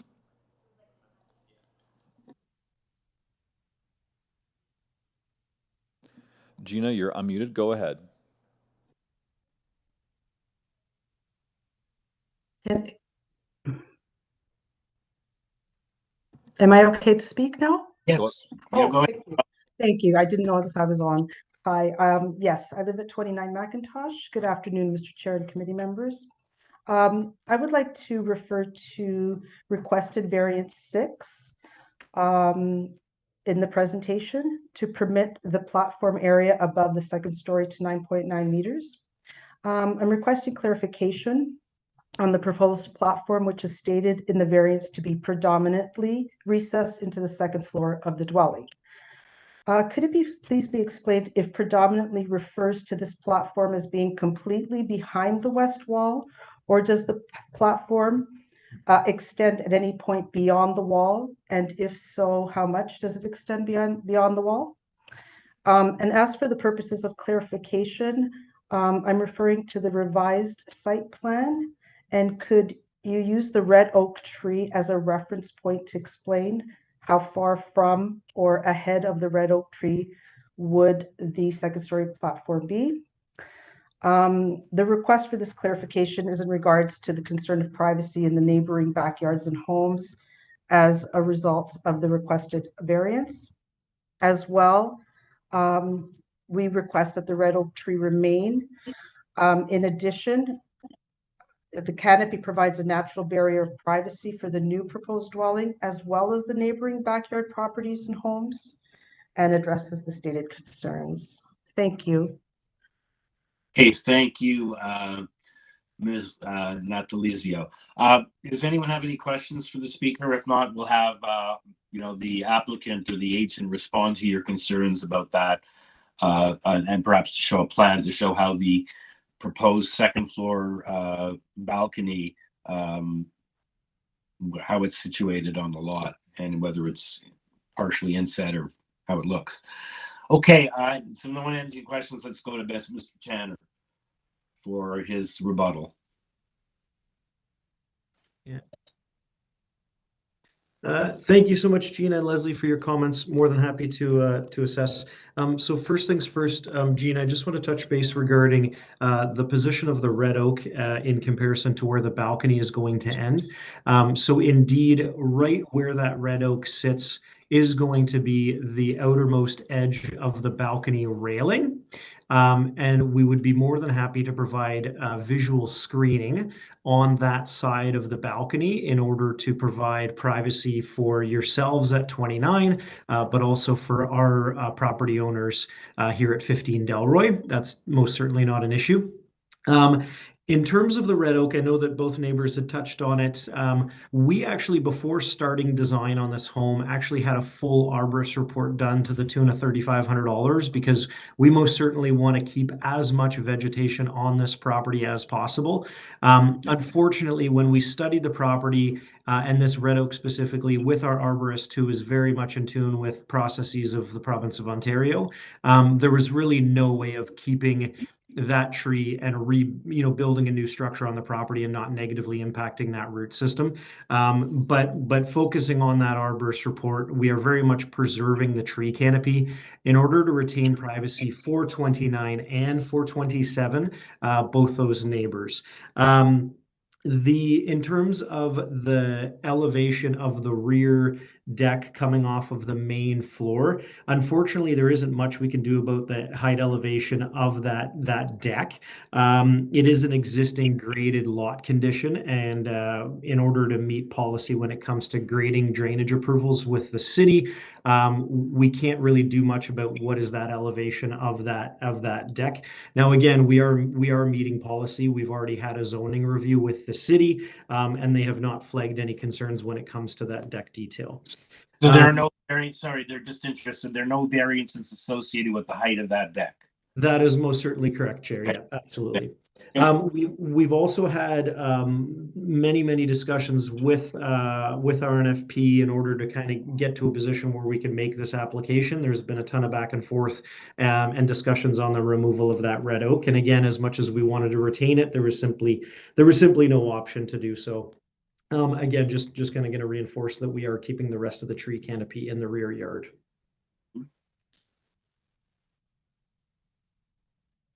One last item I want to touch on is just 31. For 31 Macintosh, we had discussions with that neighbor as well. The tree roots of that red oak are currently substantially damaging their existing detached garage structure. So they are in agreement to have that tree removed in order to mitigate any substantial further structural damage. Again, we paid for a structural report on that garage to understand the any mitigation tactics that we could take to preserve that garage for that neighbor. Unfortunately, there's no option but to remove that tree. Definitely open to answer any questions the committee might have post presentation here. Thanks so much. Okay, thank you, Mr. Tanner. Any questions for Mr. Tanner, or is someone ready for a motion?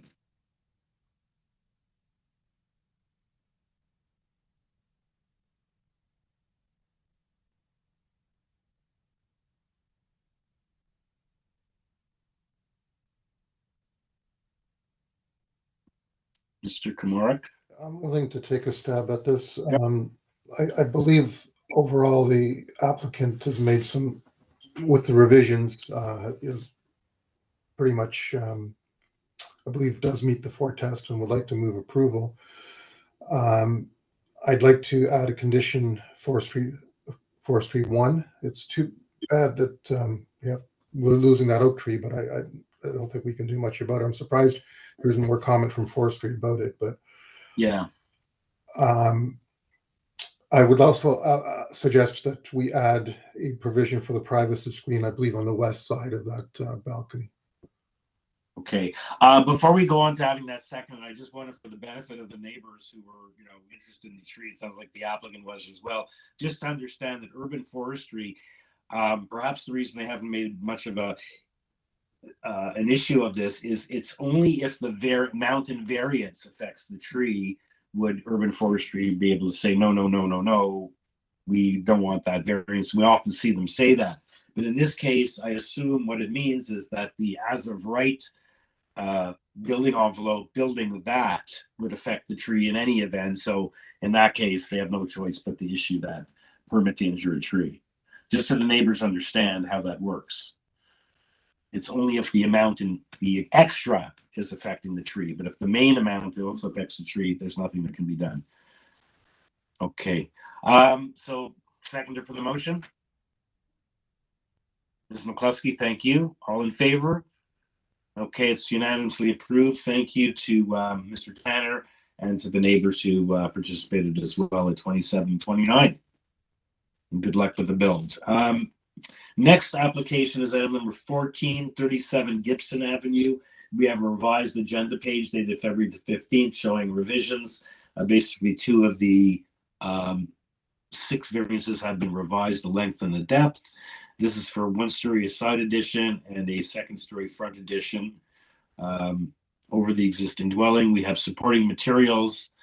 We have revised plans and zoning based on the changes. The photos and slides presentation, Mr. Romano, and then planning has a, do they have a condition of approval? I see Ravines has no condition. I see RF1, so I don't know, does planning have a condition on this one? So perhaps we'll hear from Mr. Romano in any event. I see we do have something from planning. And oh, just a report for information. That was my shorthand, RFI. Okay, so planning is okay, and they've provided a report. So let's turn it over to Mr. Romano, who is the only speaker on this application. Good afternoon, Mr. Chairman. Frank O'Rourke, 2095 Autumn Breeze Port Credit. Thank you for the opportunity. Okay. So if staff can bring up my first slide there, you'll see that the proposal is for a top-up, which is oriented towards the front portion of the lot. And then there is a small first floor fill-in as well. So on the site plan, you'll see the yellow and the blue together, or where the building additions is being proposed. And the blue is where the first floor is being filled in, and the rest is a second story top-up. Much of what exists, including lot coverage, building length, and the rear deck are all. The lot coverage is an existing condition, except that there is that one, there's a 1.5% increase represented by that blue infill as lot coverage. But in terms of the neighborhood character, we'll see that lot coverage is, if we look at the next page, we'll see that the neighborhood does consist of dwellings that have, including on the street, floor space indices up to 0.69 and lot coverage is up to 45%, including some neighboring properties. So the proposal is very much in keeping with the character of the neighborhood and minimizes impacts on the property due to the fact that it's mostly a top-up over the existing footprint that is zoning bylaw compliant for all setback conditions. And the main wall height is a 37 centimeter request, so 7.37 meters instead of 7 meters for where the eaves is located for that top up. In terms of floor space index, the proposal at 0.56 is fairly modest and in keeping with the neighborhood character, particularly more recent construction and dwellings that have more of a two-story format rather than the one-story. So subject to any questions, or submit that the application is minor in nature and satisfies all four tests. Thank you. Thank you, Mr. Romano. So basically, and I think the planning memo explains the coverage issue, that the built form excluding the additional it meets the character, and they explain. You're also says looking to legalize another deck that was built. So I think the planning report plus your presentation, explains what's going on here. So planning has no conditions. Any questions from Mr. Romano? I'm ready for a motion.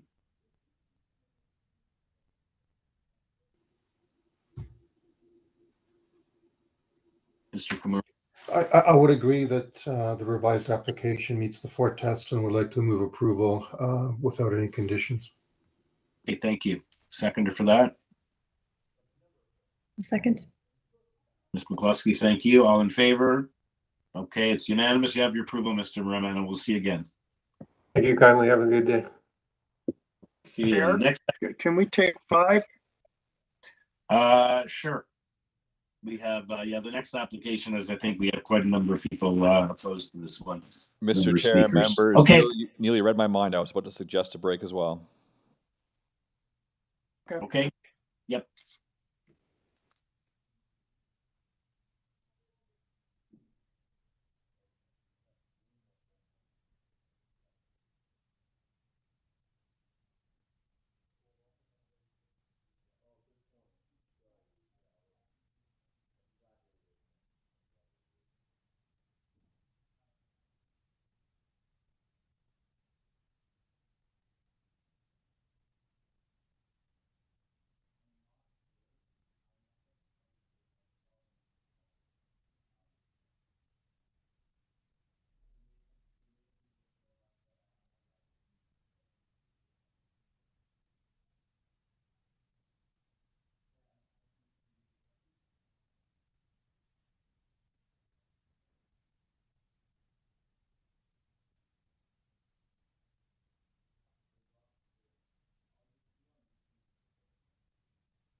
Mr.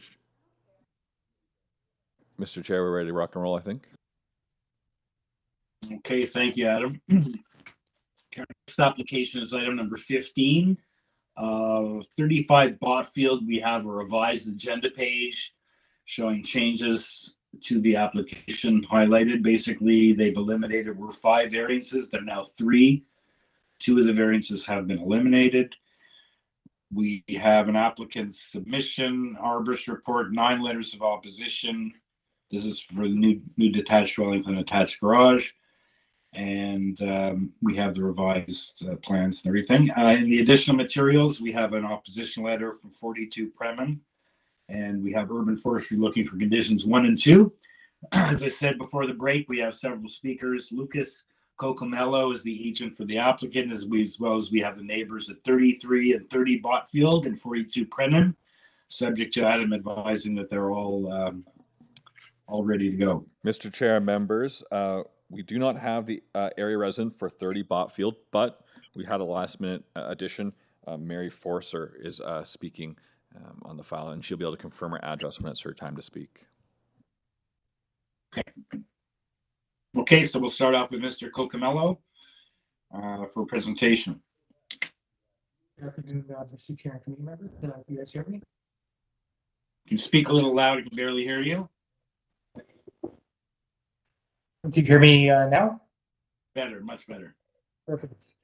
All right, my name is Lucas Cocomello from Chillico. Address is 340 Church Street in Oakville. I'm here today representing the owner of 35 Botfield Avenue. Would you like me to proceed with the vocal presentation? Yes, sir. Thank you.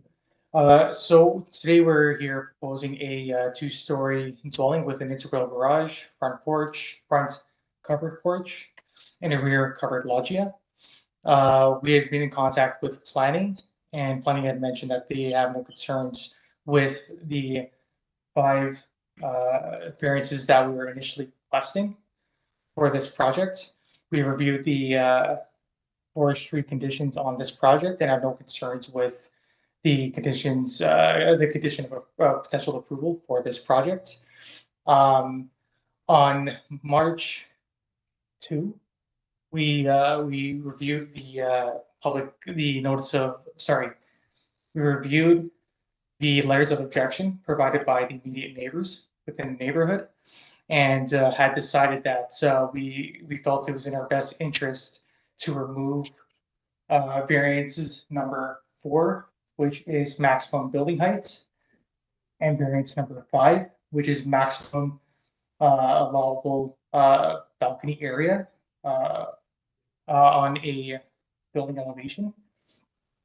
And also, by removing those 2 variances, we have also revised the rear loggia, as it was a common concern amongst the neighborhood that the platform that we're initially proposing to build up was going to create issues pertaining to overlooking on the immediate neighbors on 33, Botfield 37, and the rear neighbors on 44 and 42 Prennen. We had decided that we're going to go and completely remove it and lower the roof of the loggia itself by 12 inches. On March 3rd, we had put together packages for the neighbors that had presented opposition on this project and had delivered it to each of their houses, and and we were given the chance to actually speak with them to further hear their concerns on this project. Upon hearing their concerns with this project, a good chunk of them were actually still in relation to that rear loggia platform that we were initially proposing, which is now being removed from this project. I ended up relaying their further concerns to the owner of the property, and I would, through you, Mr. Chair, I would actually like to request and let you know that we actually are not going to proceed with variances number 1 and variances number 3. Variance number 1 pertains to lot coverage. As part of the potential notice of decision, we would like to see variance number 1, which is lot coverage, refused. And we would like to see variance number 3, which is in relation to building length, refused as well. You mean withdrawn, not refused. So yes. In that case, we're left with one variance of 10 square meters and is that what we're left with? Yes, we're only going to be requesting the floor space index variance being item 2 on the public hearing notice. We're talking 10 square meters. Yes. It's not a big variance for FSI. It's 0.01 of 10 square meters. So that's all we're here for. Correct. So the purpose of all this, I'm sorry, I don't mean to cut you off. The purpose of all this is to work with the neighbors as much as possible and to, like, in a sense, meet them halfway on this proposal. Okay, thank you. So basically, meet them halfway. You're meeting them 99.9% of the way. You're basically coming here for a variance of 10 square meters. You've taken 4.5 minutes to tell us this. I don't have a problem with that. But basically, see, there is nothing here you've withdrawn anything other than 10 square meters. And that's over 2 floors. Is that correct? Yes, you're correct.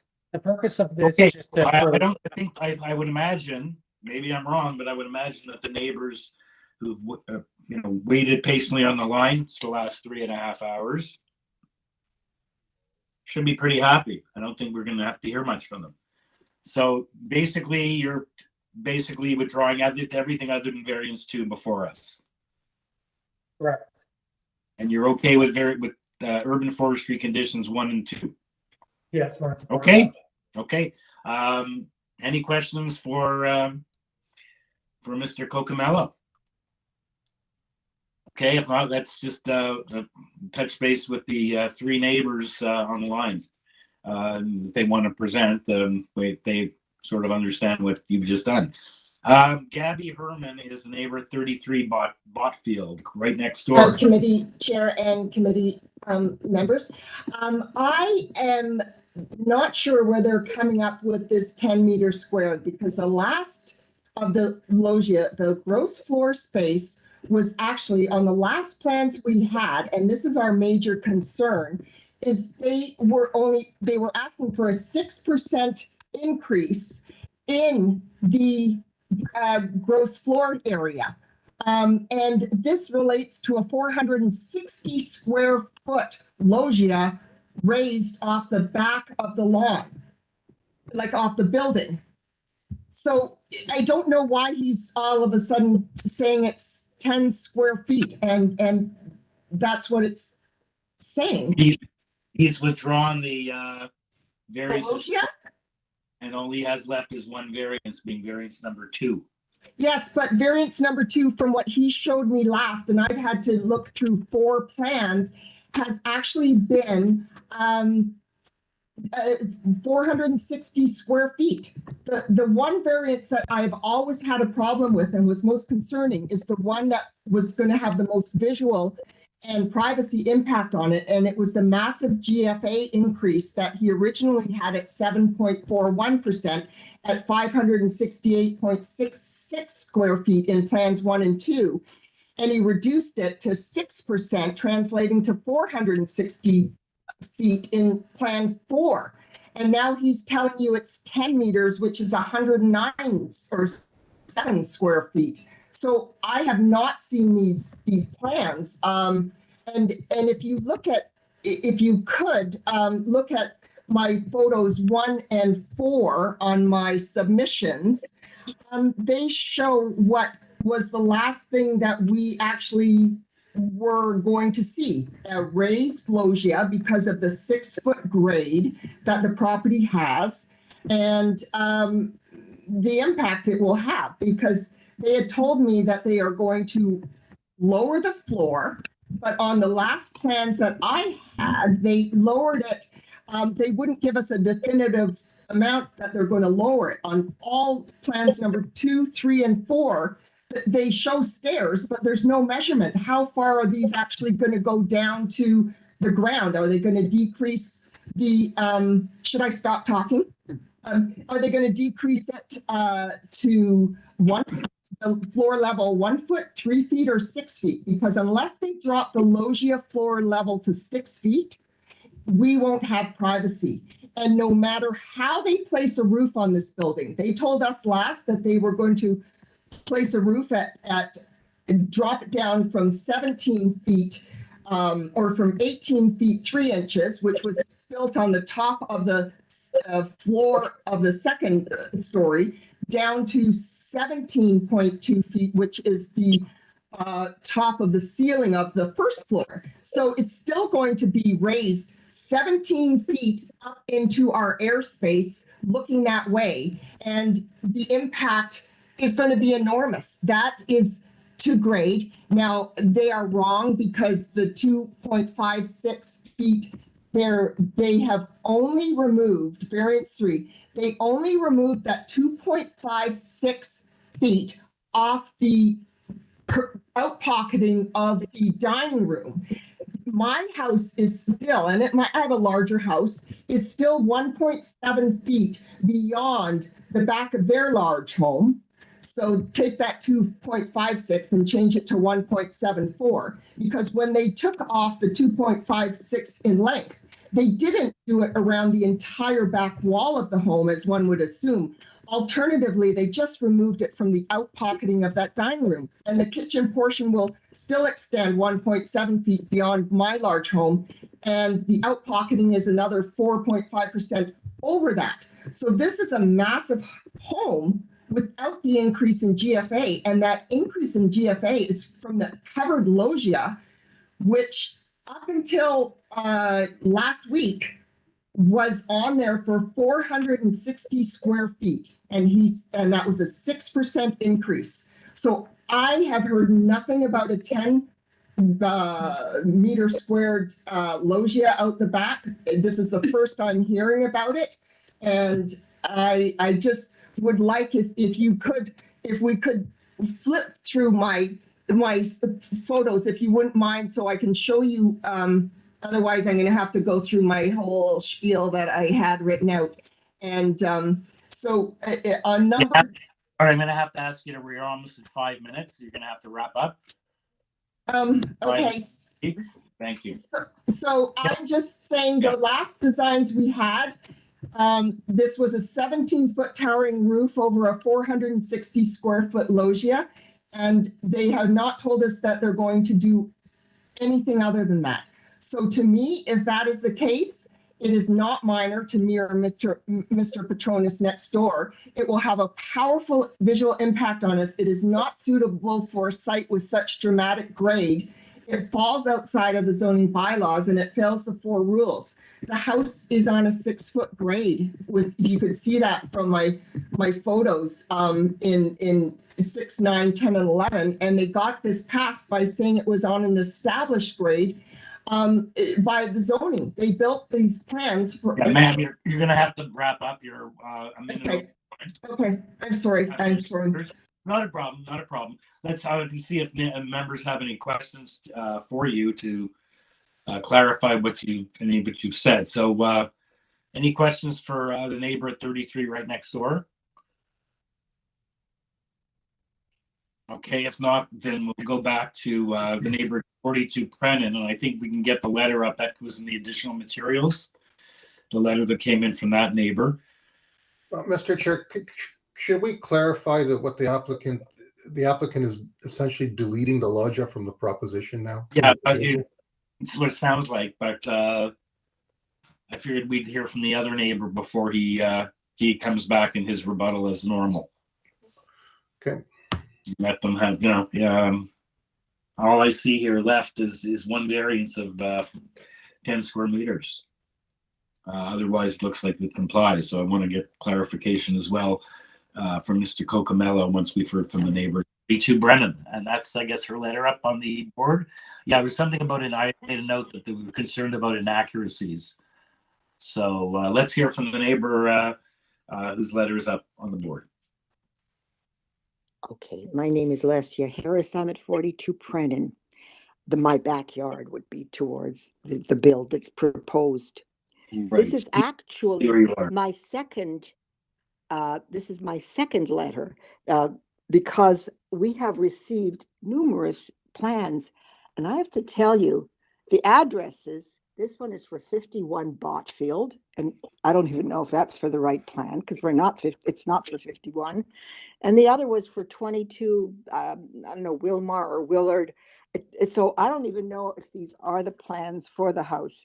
We don't have enough to go on to even argue it, because there have been changes that we haven't all been kept abreast of, and errors that are really very obvious. Now, I know that they say this something today, but I don't know what it'll be tomorrow. The height of the house will set a new acceptable standard for future rebuilds.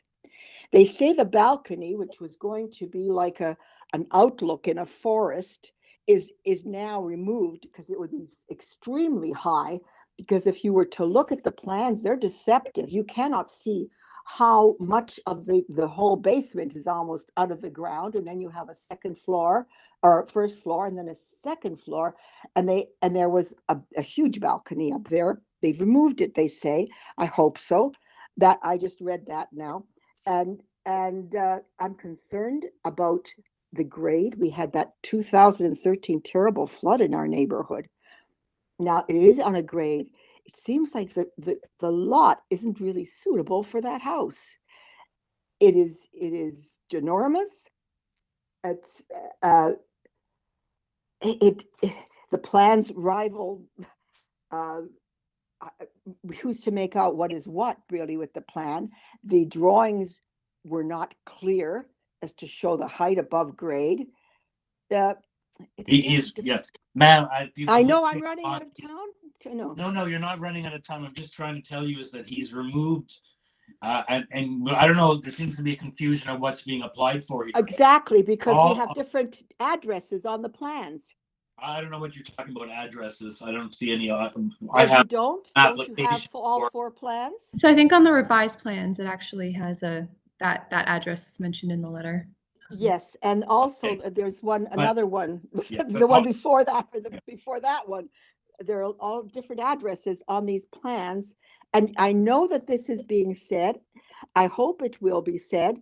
Yeah. I know that loggia is of great concern because it isn't. He's either removed it or it's not triggering in. The loggia is not removed. All he has before us is variance 2, which is a variance of 10 square meters from 0.5 permitted to 0.51 is what he's looking for. Right? I want him to clarify that everything else is explain all this, all this confusion with the neighbors is about. So just please continue, and he's going to respond to the concerns. But it doesn't sound like before us anymore. It is very unclear, what I'm saying. Usually plans are clear. You can read the plan, you know what's going on. This has not been at all clear. And that's, I think, what is troubling. I don't know about the rest of the neighbors, but it's troubling me. And I'm just hoping that we don't have another flood because of the grading, because the grading is not fit for that house. Okay. I know you don't deal with grading. We don't deal with grading. But like I said, this is item number. This is item number 15. This is an engineering company. Schiller Engineering has prepared these plans. The agent is representing, and we'd like to hear from him in response once you've finished what you've had to say. All right, I'll look forward to hearing that. Okay, you'd like him to go ahead now and explain? Yes, please. Okay, so Mr. Cocomello. Mr. Chair, we do have one more area resident to speak on this file. Right. There was some late addition. Mary Forcer, and she's a call-in user, so I'm going to go ahead and unmute her right now. Yeah, she appears to be a 39 BOTFIELD. Mary, you're unmuted. 2 houses. Go ahead. Yes. Oh, hi. I'm sorry. Sorry, it was a little difficult because you guys didn't have me initially, but I am back. I'm going to have to walk around a little bit because of animals. Sorry. Okay, perhaps we'll get that's letter number 4, Adam. Mary's letter is at, and her husband's letter is at number 4. We'll bring it up, Mr. Chair. Thank you. We'll just put your letter up, Mary, before you speak. So, Okay. Again, it seems he's removed a lot of what he's originally State do. your full name and address for the record. I'm sorry? Could you please state your full name and address? Oh, okay. Okay, Marie Forcier, 39 BOTFIELD. I'm just one over from 37, who he also asked me and gave me us permission, and I think you have that in a letter, that we could also bring up some of his concerns because he's at work and he just can't attend. Sorry, who's that? Richard Petronis at 37. Okay, BOTFIELD as well. He's right next door. So you're speaking on his behalf. As well as mine, because this will affect me indirectly, and I can explain why as I go along. Okay, go ahead. Okay, we've lived in this neighborhood at our house for over 40 years. I just want you to remember and everybody to know that it's the first time we've ever opposed. I don't think that these pass at the expense of our backyard enjoyment. We don't have any longer any rights to appeal, and impact is huge for us. We have a little nice urban forest, and we've been nurturing it for years. I see that forestry put recommendations 1 and 2 in there, which is good. However, there's a lot of issues if you take a look at, well, you can't see my letter, but there is a beautiful urban canopy. The biggest problem that we have is that as much as they're asking for the extra square footage, and I don't know what's going on about the loggia, because if that's been removed, well, that's wonderful, if that's the case. However, this is a solid brick wall. It will be so much higher above us, above Richard next door to the point, and I will see it. And the biggest issue is that there is a massive 20-foot cedar hedges, which gives privacy to everybody on that side. They're going to die because there is going to be no light there. It will be completely removed. And it will reach out past the point. It will affect the spruce trees that are there. It's impossible not to. I did notice that the forestry did say, injure and try to protect. Deeply, deeply, deeply concerned about that. I don't understand. I don't think that this was the intent of the zoning bylaw in a short time period that we've been given, especially when the plans, I've seen 3 sets of plans, and it's really hard for us to read this. Realistically, I can't afford to hire consultants. Richard's just a young guy next door. He sent a very detailed letter, but what I'm saying is, and I've been trying to say it before we went to the speakers, is we've heard from Mr. Cocomello that he has withdrawn everything from this plan, and all he maybe, as Mr. Comeric was saying, let him interject now. Yeah, I think that's a good. I think that's a great idea because I'd love clarification. Yeah. Okay. So Mr. Cocomello. We've heard a lot about numerous plans that make your head spin. We have letters. We have the neighbor's letter next door. Everyone's concerned with this. And you basically gone through at the beginning about 20 minutes ago and told us that there's nothing here before us other than, so has the loggia been removed?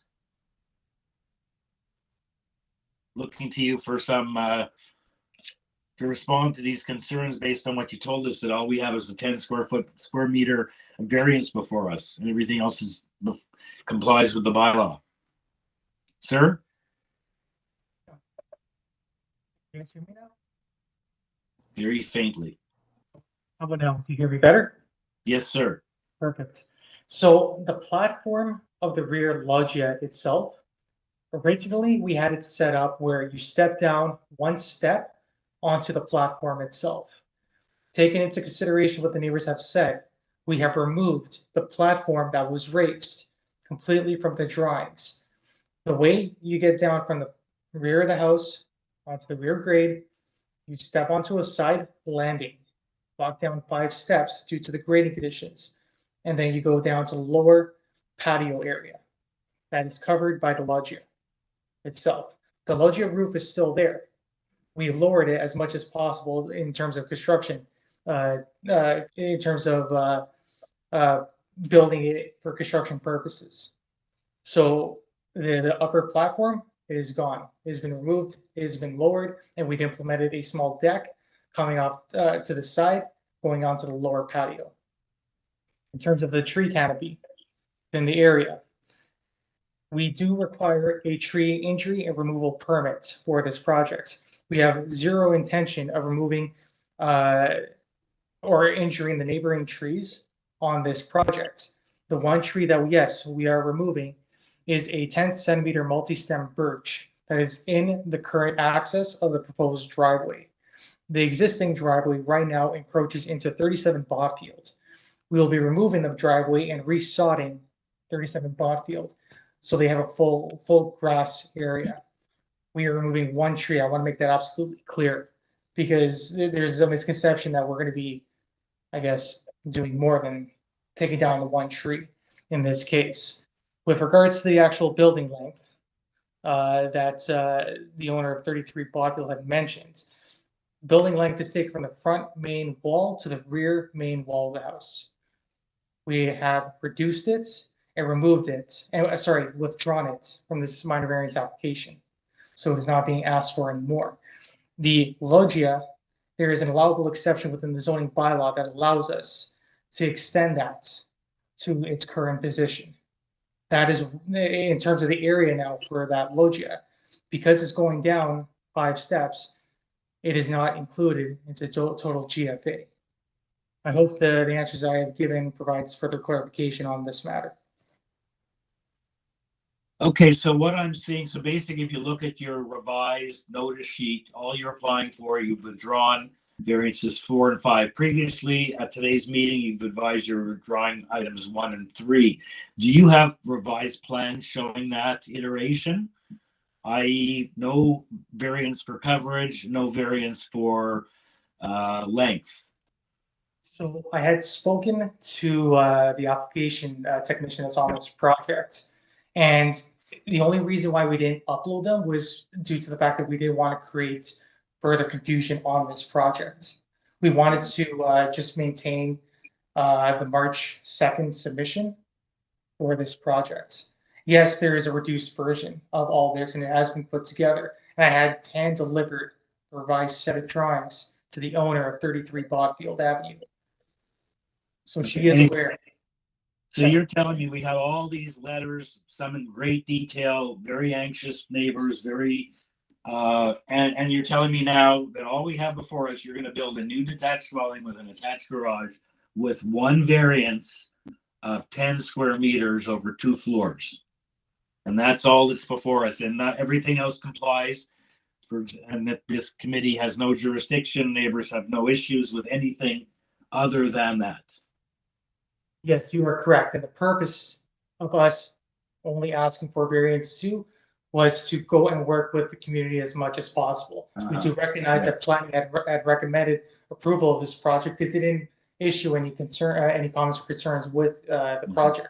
But the neighbors, due to the amount of letters of objection they had sent, we felt in terms of working with the community, let's remove 80% of the variances and only ask for floor space index.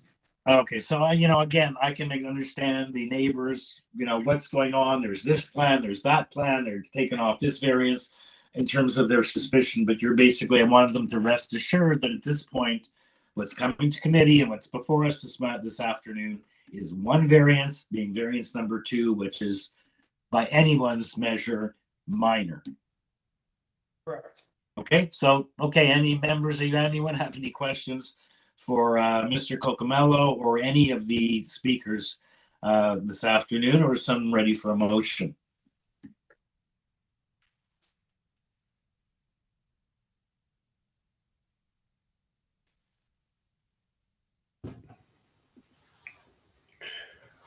Dan? Mr. I Kumar? can certainly do a motion. It's just unfortunate that the revised drawings weren't available. It would have helped eliminated a lot of confusion. So I'm going to move approval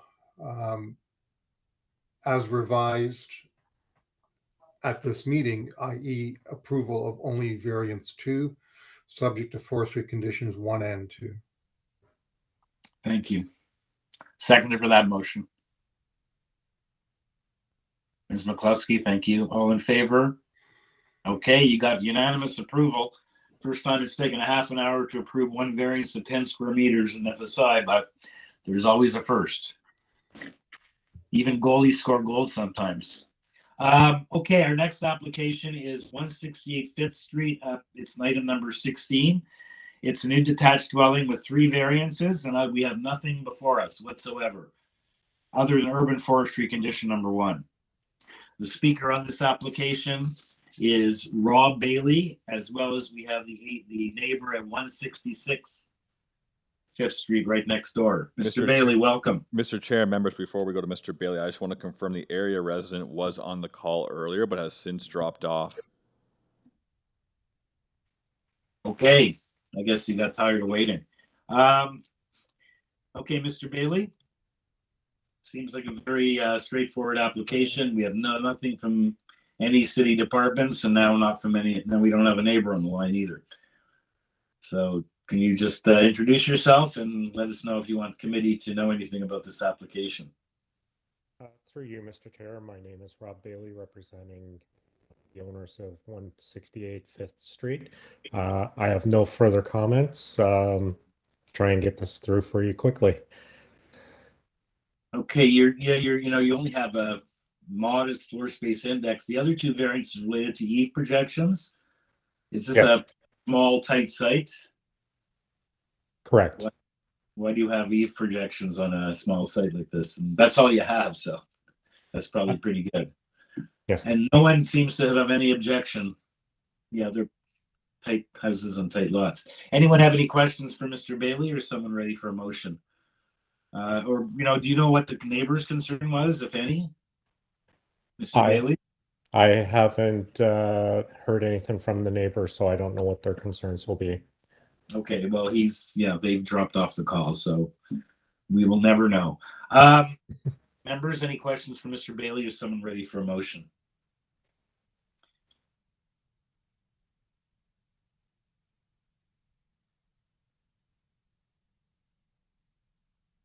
Stan? Yeah, I find the application to be minor and meeting the 4 tests. I'd like to move approval subject to forestry condition number 1. Thank you. Seconded for that, Mr. Palmer. All in favor? Unanimous. Thank you, Mr. Bailey. Thank you, sir, and have a good afternoon. We'll try. Next application. This is the companion one on 12 Hartfield Crescent Court. 12 Hartfield Court. Item number 17. We have a revised plan by way of waiver with respect to this new detached dwelling attached garage. There were 13 variances. There are now 11. 5 of those have been revised. Urban forestry wants condition 3. We have a cover letter, a planning refusal report. Unlike the other one, this is a refusal with 11 variances. We have 5 letters of support. In the additional materials, we have, looks like ravines and urban forestry. It's not a memo, but it looks like it's a separate memo, and we have another refusal letter or objection letter from 4 Hartfield. This one of the speakers from this morning. Actually, it's contained in the same letter they objected to. Dealt with both in the same letter, and that's it. So we do have as the speakers Marin Zabzumi for the applicant, as well as the neighbor at 2 and 4 Hartfield. Scheduled to speak. Mr. Chair, both area residents are present on the call at this time. Okay, thank you. Okay, Mr. Zabzumi, there's a different speaker on the other one on Hartfield. Mr. Zabzumi, I don't know if you were on the line for that.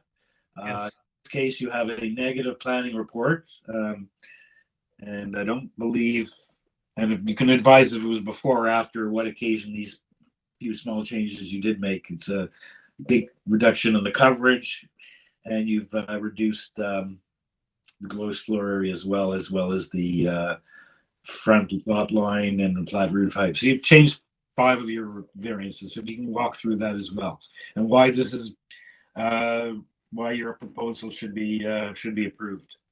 Yes, absolutely. Thank you, Mr. Chair. So my name is Marin Zabzuni at 1140 the Queensway. I was sitting through the previous hearing on 30 Hartfield, and happy to give some context to that. With that said, I just want to emphasize that the homeowners and clients for 12 Hartfield, definitely not the same builder. They're homeowners. They've owned the property since 2019, and they're currently living there. So, and they love the area, and they know some of the neighbors. That's how they were able to obtain support letters, as they went and discussed this application with them. And in terms of city planning, it is the same planner, funny enough, that reviewed both applications. However, when we were contacted on this application, it was quite late, only a couple of weeks before the hearing on 12 Hartfield. So there was a bit of a rush, and I assume the planning was overwhelmed with a lot of applications, I suppose. So we did make the revisions that you see there today. And I'll start with gross floor area. So the maximum gross floor area, including an attached or detached garage, is 165 meters squared plus 25% of the lot area. Sorry, Marin, could you just maybe, I just lost you for about 10 seconds. I don't know if everyone else did as well. Can you hear me now? Yeah, no, yeah, everything was just, you just died for about 10 seconds. Oh, okay, apologies, I didn't notice. So, not sure where we left off, but essentially, I was saying that we only received notification from planning a few weeks before the hearing, and we did make revisions that you see here today. So I'm just going to go over the application and its merits. So essentially, starting with gross floor area, item number 1, the proposed gross floor area is 165 meters squared plus 40.38% of the lot area. And if you essentially look at Schedule A on our supporting material graph, this existing lot is a bit shorter in length compared to most of the neighbors. So this is one of the smallest lots in the neighborhood. And the rear neighbor of on Edenbridge, 35 Edenbridge, and the other neighbor, if you look at either the site plan or even Schedule A on the supporting material, which is a graph showing even the front yard setback. I don't know if you have that handy, but essentially the rear neighbors are essentially the property lines, that is eating away into the rear portion of this lot. It's just an existing condition where you can actually visually see here that this lot is one of the smallest lots in the whole neighborhood. And that's the reason of a little bit higher percentage on the gross floor area. To add to this additional context, this house is actually smaller than what was previously approved on 30 Hartfield. So it's more of we're dealing with existing conditions. We spent a lot of time on the layout and design with the homeowners to make sure it's fitting. The width is essentially common ground in terms of what's there in the area. It's a 60-foot wide lot. So from a massing perspective, it definitely fits with other approved build forms. It's just that the reason for the slightly higher GFA is due to this lot being particularly smaller than most of the neighbors. And even with that said, it is consistent with other approved variances, including 12 Hartfield Court at 0.59 times the area, 81 Wimbledon Road at 0.59 as well. So we believe overall the proposal is fitting in the area based on that context. Now, in regards to front yard setback, the minimum required front yard setback is 9.5 meters. We were initially proposing a setback of 7.1 meters, but we revised to accommodate planning requirements or the request to improve this variance. So we improved it to 7.7 meters. The existing lot has a large hill on the north rear area, which restricts the usable backyard space for the homeowner's family. That's one of the reasons they really requested front yard variance. So the proposed dwelling now is actually more in line with 18 Hartfield Court and 20 Hartfield Court. So you can go back if you'd like to that image, Schedule A, and you can see those neighbors that essentially our goal is to line up with those neighbors, which are walking distance on the left there. So that's the context for the front yard setback. We did improve it after speaking with planning.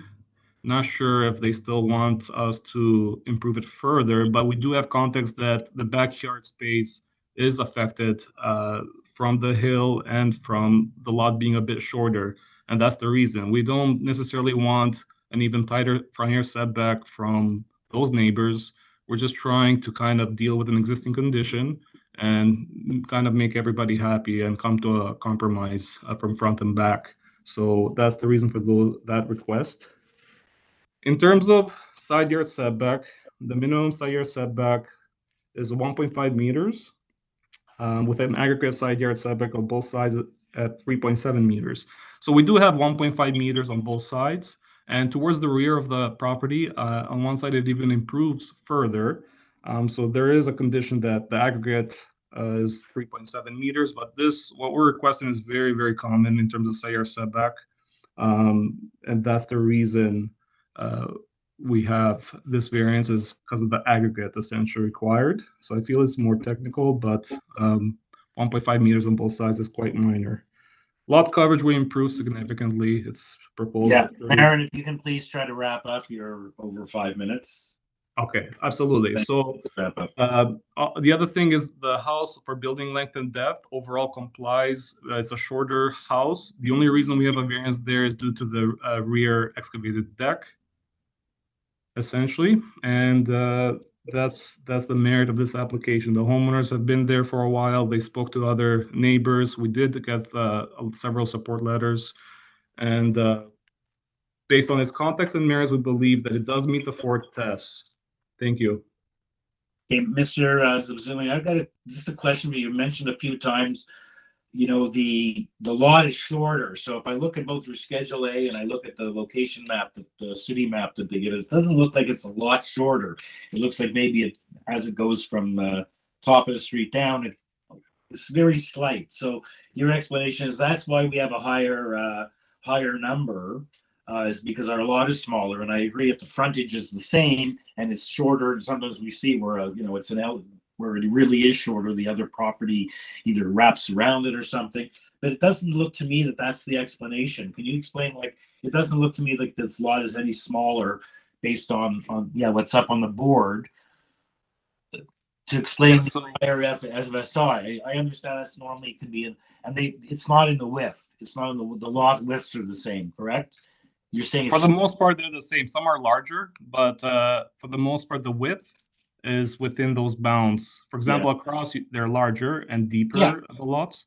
But essentially, if you see from number 6 Hartfield and from number 24 Hartfield, it gradually slopes down where it meets at 12 Hartfield, cutting into the smallest building length. Here it's a little bit harder to see because it's a higher top view. The map we sent on the supporting material comes from the city zoning application map, and it anyway, I shows don't that a little want bit to better. fit on that, but you did mention as an explanation, and to me, 24, 22, 20, 18, they all, well, anyway.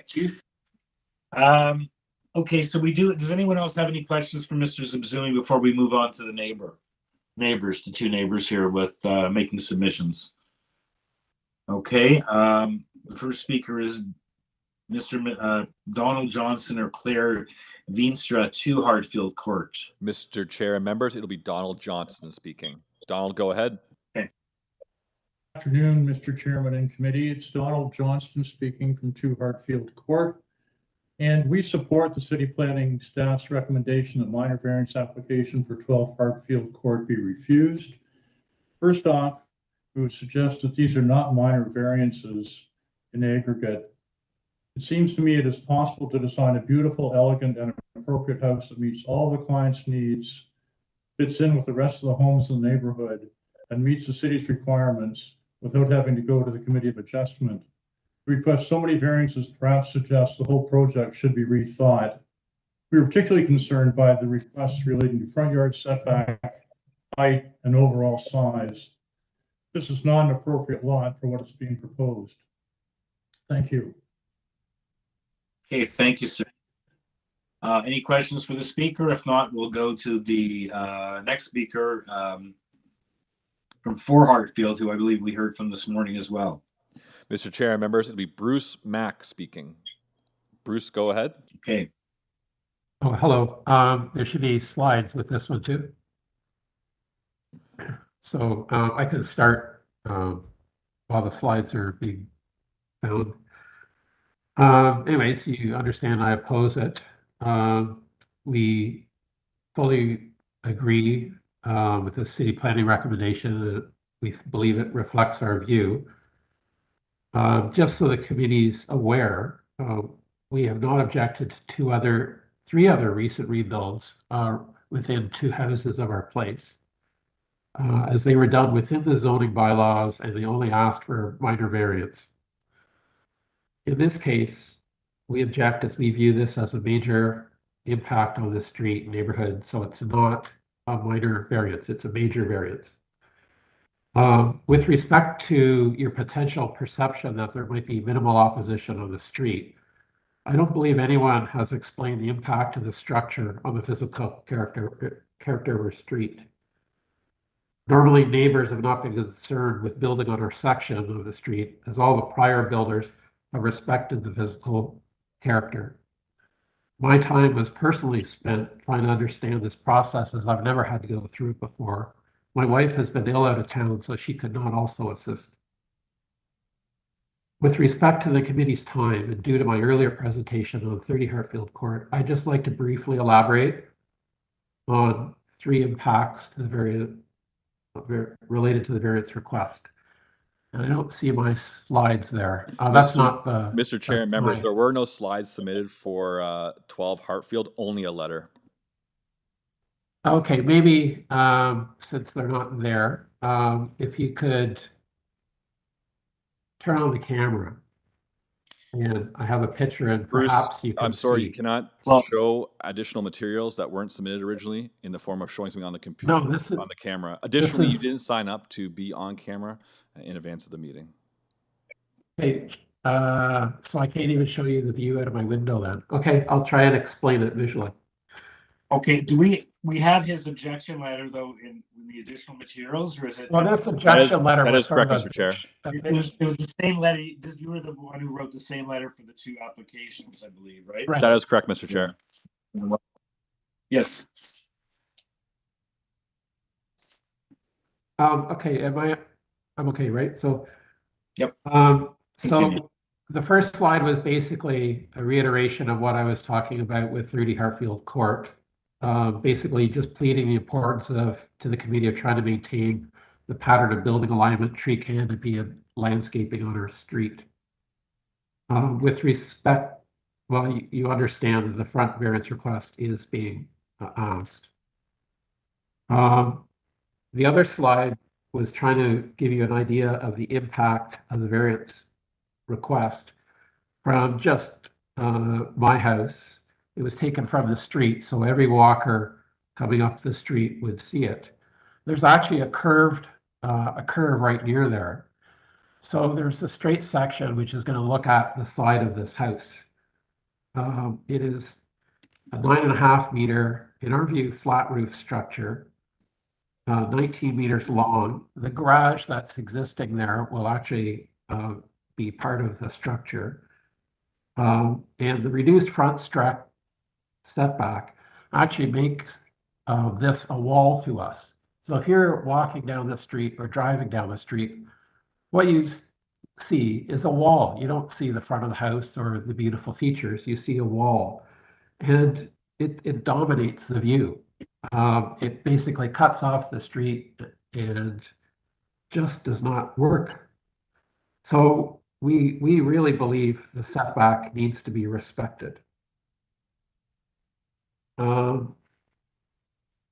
The next thing is, we're concerned with the features at the front of the building. As you've heard, that we consider the treescape and landscape very important on our street in the front of it. And the features are at the front of the building are a double-car garage, a long porch, a walkway, wide stairs, which basically limit any planting for trees to a 20 by 25 foot section. And if you look at the landscape plan that the applicant proposed, they just have tiny bushes there, or maybe they're tiny, tiny trees, but they are certainly not these 40-foot majestic grand trees that we have as the physical character of our neighborhood. And that's very important to us. And just so that you understand, when I talked earlier on 30 Hartfield Court about one house not having a tree on the front yard, out of the 37 properties on the street that can't grow to one of these 40-foot majestic streets, this is the house. It currently has sufficient soft space for such a grand tree, but the proposal, we believe, will limit any desirability to plant such a tree in the future.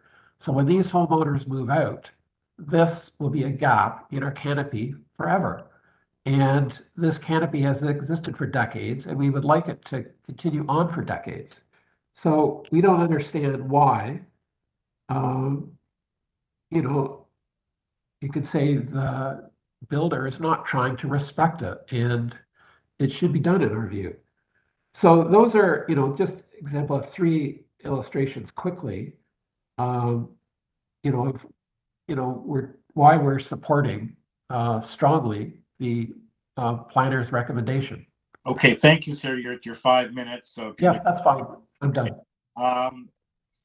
Yeah, you know, I don't know. We'll hear back from Mr. Zubzumi about all those issues in the tree, but I believe that community planning, if the tree would otherwise be affected by an as of right build, they can't complain. I see here we have a condition for urban forestry 3. What's 3 again? 3 is 1 is public trees, 2 is private trees, 3 is permission to injure or cash in lieu. Cash in lieu. Okay, because they're not going to have room for it. So that's what you were talking about. So anyway, let's go back to Mr. Zubzumi to answer the concerns that have been raised by you and your neighbor at number 2, as well as the letters on file. Yes, I'm happy to clarify that in terms of the front yard, we comply with front yard landscaping, and we are not actually removing any trees or injuring any trees. So, and there's plenty of room to plant trees should the owner decide. There's no forestry concerns there. The lot is quite large for tree planting. We're not injuring or removing any trees. So I want to make sure that's clarified because I know a lot of given the previous hearing, there's a lot of talks about trees, but here there's no negative impact on trees at all. In terms of the house size, again, the house is smaller in size. It's at 46.22 meters squared. It's smaller than many approvals in the area. And the reason for this variance coming out of the percentage that it is due to the lot. This house is even smaller than 30 Hartfield at 456.4 meters squared, which had a larger lot. So I want to emphasize the context of this because it does change the whole merits where this house, even though it's smaller, has a bit of a higher variance in FSI, but we do have that context. What else? Essentially, the homeowners has spoken to surrounding neighbors. They're all in support. Number 4 and 2 Hartfield are quite below down the street. And for the front yard setback, they just want to line up with 18 and 20 Hartfield, which is on the left of view of the property. And the reason is we have a big hill on the rear portion. There's a little bit of a ravine requirement there too. There's a ravine line situated. And because the lot being shorter, that has a smaller backyard for their family, kids. And it's a humble request to line up with almost the immediate neighbors to the left. It's not that we want a shorter front yard setback than everyone else. There has been other approvals for front yard setback variance at, let's say, 18 Hartfield Road was approved at 6.6 meters, and we're asking for 7.7 meters. So the context there justifies, in our opinion, why we're requesting these variances, and we hope that that is considered in your review of this application. If there's any other further questions, I'd be happy to answer them. So you would disagree with community planning? They say the floor space index in their letter, planning staff compared the proposed revised floor space index of 165 square meters plus 40.38 of the lot, 281.22 to previous committee decisions, and noted it would be the highest in both the immediate context and broader neighborhood. I would absolutely disagree. Like I said, they were late in reviewing this, and we have actual factual proof that this house is smaller than other approved neighbors, essentially at 446.22 meters squared, and we just received approval on 30 Hartfield, which is 456.4 meters squared. That's immediate context, and it's not the only example. There's several examples. This shows that the lot being smaller is a direct consequence of this variance. Otherwise, we'd have a much lower variance since we have a smaller home. Yeah, but people would say smaller lot, smaller home. I always like to go by the frontage because that's what looks like more apparent. Your frontage is the same, but some people would say if your lot is smaller, then you got to build a smaller house. Otherwise, you're pushing the envelope at the setbacks. And your position is, well, our house fits because it's a smaller lot, so that's why our number's higher. That's basically. Well, it's not just that. If it was a smaller lot in terms of width, I would agree with you where the context in streetscape is actually affected. Here, there's no effect on the streetscape whatsoever. The lot width is around the same, and there's other even lots that are larger than this. So from any streetscape level, it's definitely fitting the area and the neighborhood and the surrounding built forms, and that's the argument here. So yeah, okay. I want to, yes. So that's what we're saying. You're saying I have the same width, so I'm entitled to the same bulking of a house. The massing should be the same. And community planning is saying, well, if your lot is shorter, and in this case, it doesn't look to be a lot shorter based on my comments earlier looking at the plan, then that's why we have a higher number. Well, that doesn't cut it because some people say if you have a smaller lot, not just in width, but in total overall size of the lot, you should build a smaller house and keep the number the same. So if I may anyway, add, that's good segue to let's see if anyone else has any questions or comments. We have an even number today, so I can't vote anyway in the event of a tie so let's see if the members have any questions for you. Yeah, Palmer question. Yeah. Is the basement included in the calculation for the GFA? No, it is not. It is only included for building length. And if I'm allowed to add a little bit further on that context, essentially, we also comply with building length above grade on the first and second floor. So if this was a situation where we're asking for building length and it's a shorter lot, that would be understandable where, you're triggering that variance. But we do comply with building length. And also, we're not asking for the same square footage as other neighbors. We do have less than other neighbors got approved in terms of the actual size of the home. That's what I want to emphasize. But it's still a higher number regardless of that due to the lot size. Okay, so you mentioned the building length, so that applies to the basement only, you're saying. So you're effectively getting additional GFA under the first floor without having to get any additional variances other than the building length. It's a storage space. Everyone has a basement space, so you have extra storage space, yes, but I would suggest that it's GFSI where the first and second floor are affected. Okay, and with regards to the front yard setback, you're saying it's in line with the two neighbors, but you're in front of both neighbors with the proposed front yard setback, correct? If you're saying compared to immediate neighbors, slightly, but after the left immediate neighbor is 18 and 20, which is where we want to. So they're very close in proximity. So it's not as if we're talking about down the street. But you are in front of them though, right? Slightly, yes. Okay, thank you. Okay, any other questions? Just want to clarify the front yard setback. Is the front yard setback the same as 18 and 20 or it's similar to? We don't know if it's exactly the same to the centimeter, but it's very close given the zoning map that we are able to measure, as our survey does not have those lots in terms of. No, understood. Yeah. Okay. Any further questions or is someone ready for a motion?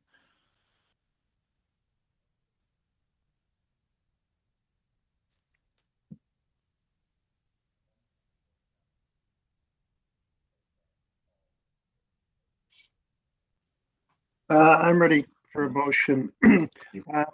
I'm concerned that this is an overbuild. The planning comments actually are on the revised application the revised variances requested. They said they considered them and still recommended refusal. I'm concerned with the building length and this idea of these iceberg houses that are coming into being now. I think they're getting additional GFA in the basement without, it's an extra for them. I'm concerned with the front yard setback that it's sort of like the neighbors, but it's in front of both neighbors. So that I think doesn't meet with the intent of the official plan or the zoning bylaw. So I'm going to recommend refusal and that the variances requested are not minor in nature and are not desirable, do not meet the intent of the official plan or the zoning bylaw.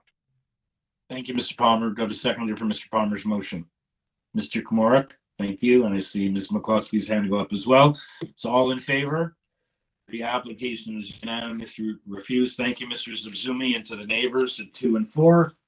And we can move on to our last application of the morning session, item number 18, 20 BENSTROW Avenue. And this is an application for a new detached dwelling with an attached garage. We have a revised highlighted notice. There were 4 variances. There are now 2. And both of those have been revised. It's coverage in FSI. We have 14, then number 14 in support. We have planning recommending refusal in their February 23rd memo based on the old variances when they were 4 and before those had been reviewed. So in a memo, though, dated February 27th, the planning advises they are still opposed. They feel that 0.6 is not consistent, so they're still opposed, notwithstanding the changes. We have one speaker, the agent for the applicant, Kaushik Suthar, and I'll turn it over to Kaushik Suthar. Welcome. Good afternoon, Chair and the committee member. I am the Kaushik Suthar representing the property owner 20 BENSTROW Avenue.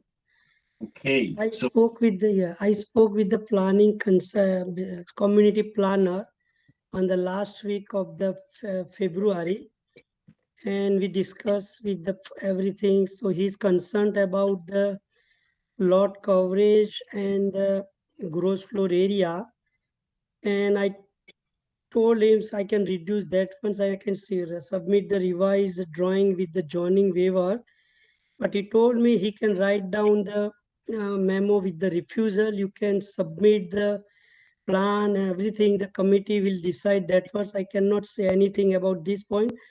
I think we spoke on the maybe February 23 or like this, and that time he's writing the memo. He clearly mentioned that once, and he told me you can find the memo on the March 1st on the website. So that's why my drawing submitted on February 27, and after discussion with the planner, and I revised the gross floor area from 0.66 FSI to the 0.6, and also from the lot coverage from 36.4% to the 33.43, and I eliminate the building length and the rear yard platform, everything. Yep. So I think so this is a minor in the nature and to develop the custom home as for the family requirement and for their working from the home lifestyle. So if you have any questions, I am willing to answer to it. Yeah, so the planning, I'm reading the planning report like you did, and they weren't happy, and you reduced your coverage. You almost have no coverage variance now, and you reduced your floor space index from 0.66 to 0.6, but they still feel 0.6 is too high. Do you have things to show that in the area that 0.6 is too much? That there haven't been any other approvals? They're saying it's still out of character at 0.6. I think so. The couple of the next street on the 8 Velo Court, there is a small lot, and I did the committee represented. They approved the 0.6, and that area is only, I think so, 200 or maybe 200 to 300 meters far from this property. And also couple of houses in that area regarding the Tysum, and that area almost most of house is 0.6, but near to my area, my house, there is no development for that one area. So we are the first to remodeling the street, start the new house. That's why the planning is concerned. So people are going this one. So that I set the example of that ones. But I think so in that area, new house almost the 0.6, but just not nearer to my house. Okay. Maybe 300, 400 meter when you far, all is going the development. And the planner didn't tell you when he told you 0.66 is too high. He didn't tell you what he would. Yeah, I explained to him I can go up to the 0.6, and then I say, no, still I am not support your applications. If you reduce up to the 0.5, then I can, then is no meaning to reduce up to the 0.5. There is then that I don't need any variance for that one. If I do the 0.5, so I can. Yeah, 0.45 is the variance. Yeah, you're at 0.45. Yeah, so that's. You would still need it, but he didn't. He said, told me if you can come up to 0.5, we can give the supports. But I say if I 0.5. Okay, so let's see if committee members have any questions for you, if someone's ready for a motion on this. Basically, one variance. Okay. Members, any questions for the agent? There's no questions. Is someone ready for a motion?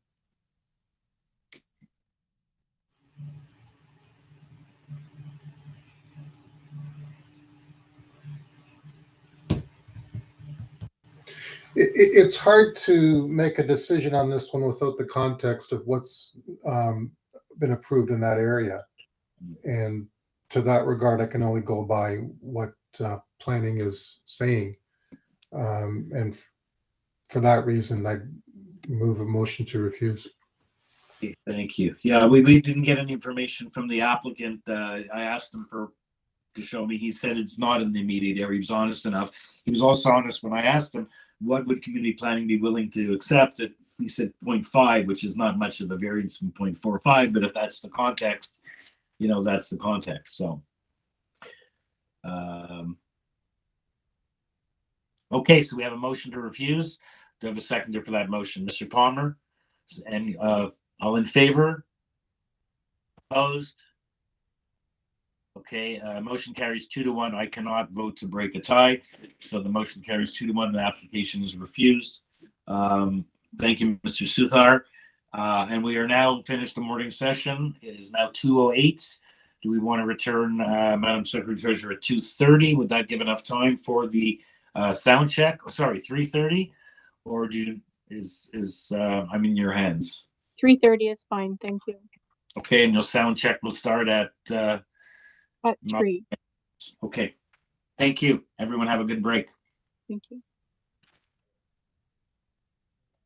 Sorry for everyone on the line. Sound check will probably start around 3:15. We apologize for the delay. Our morning session ran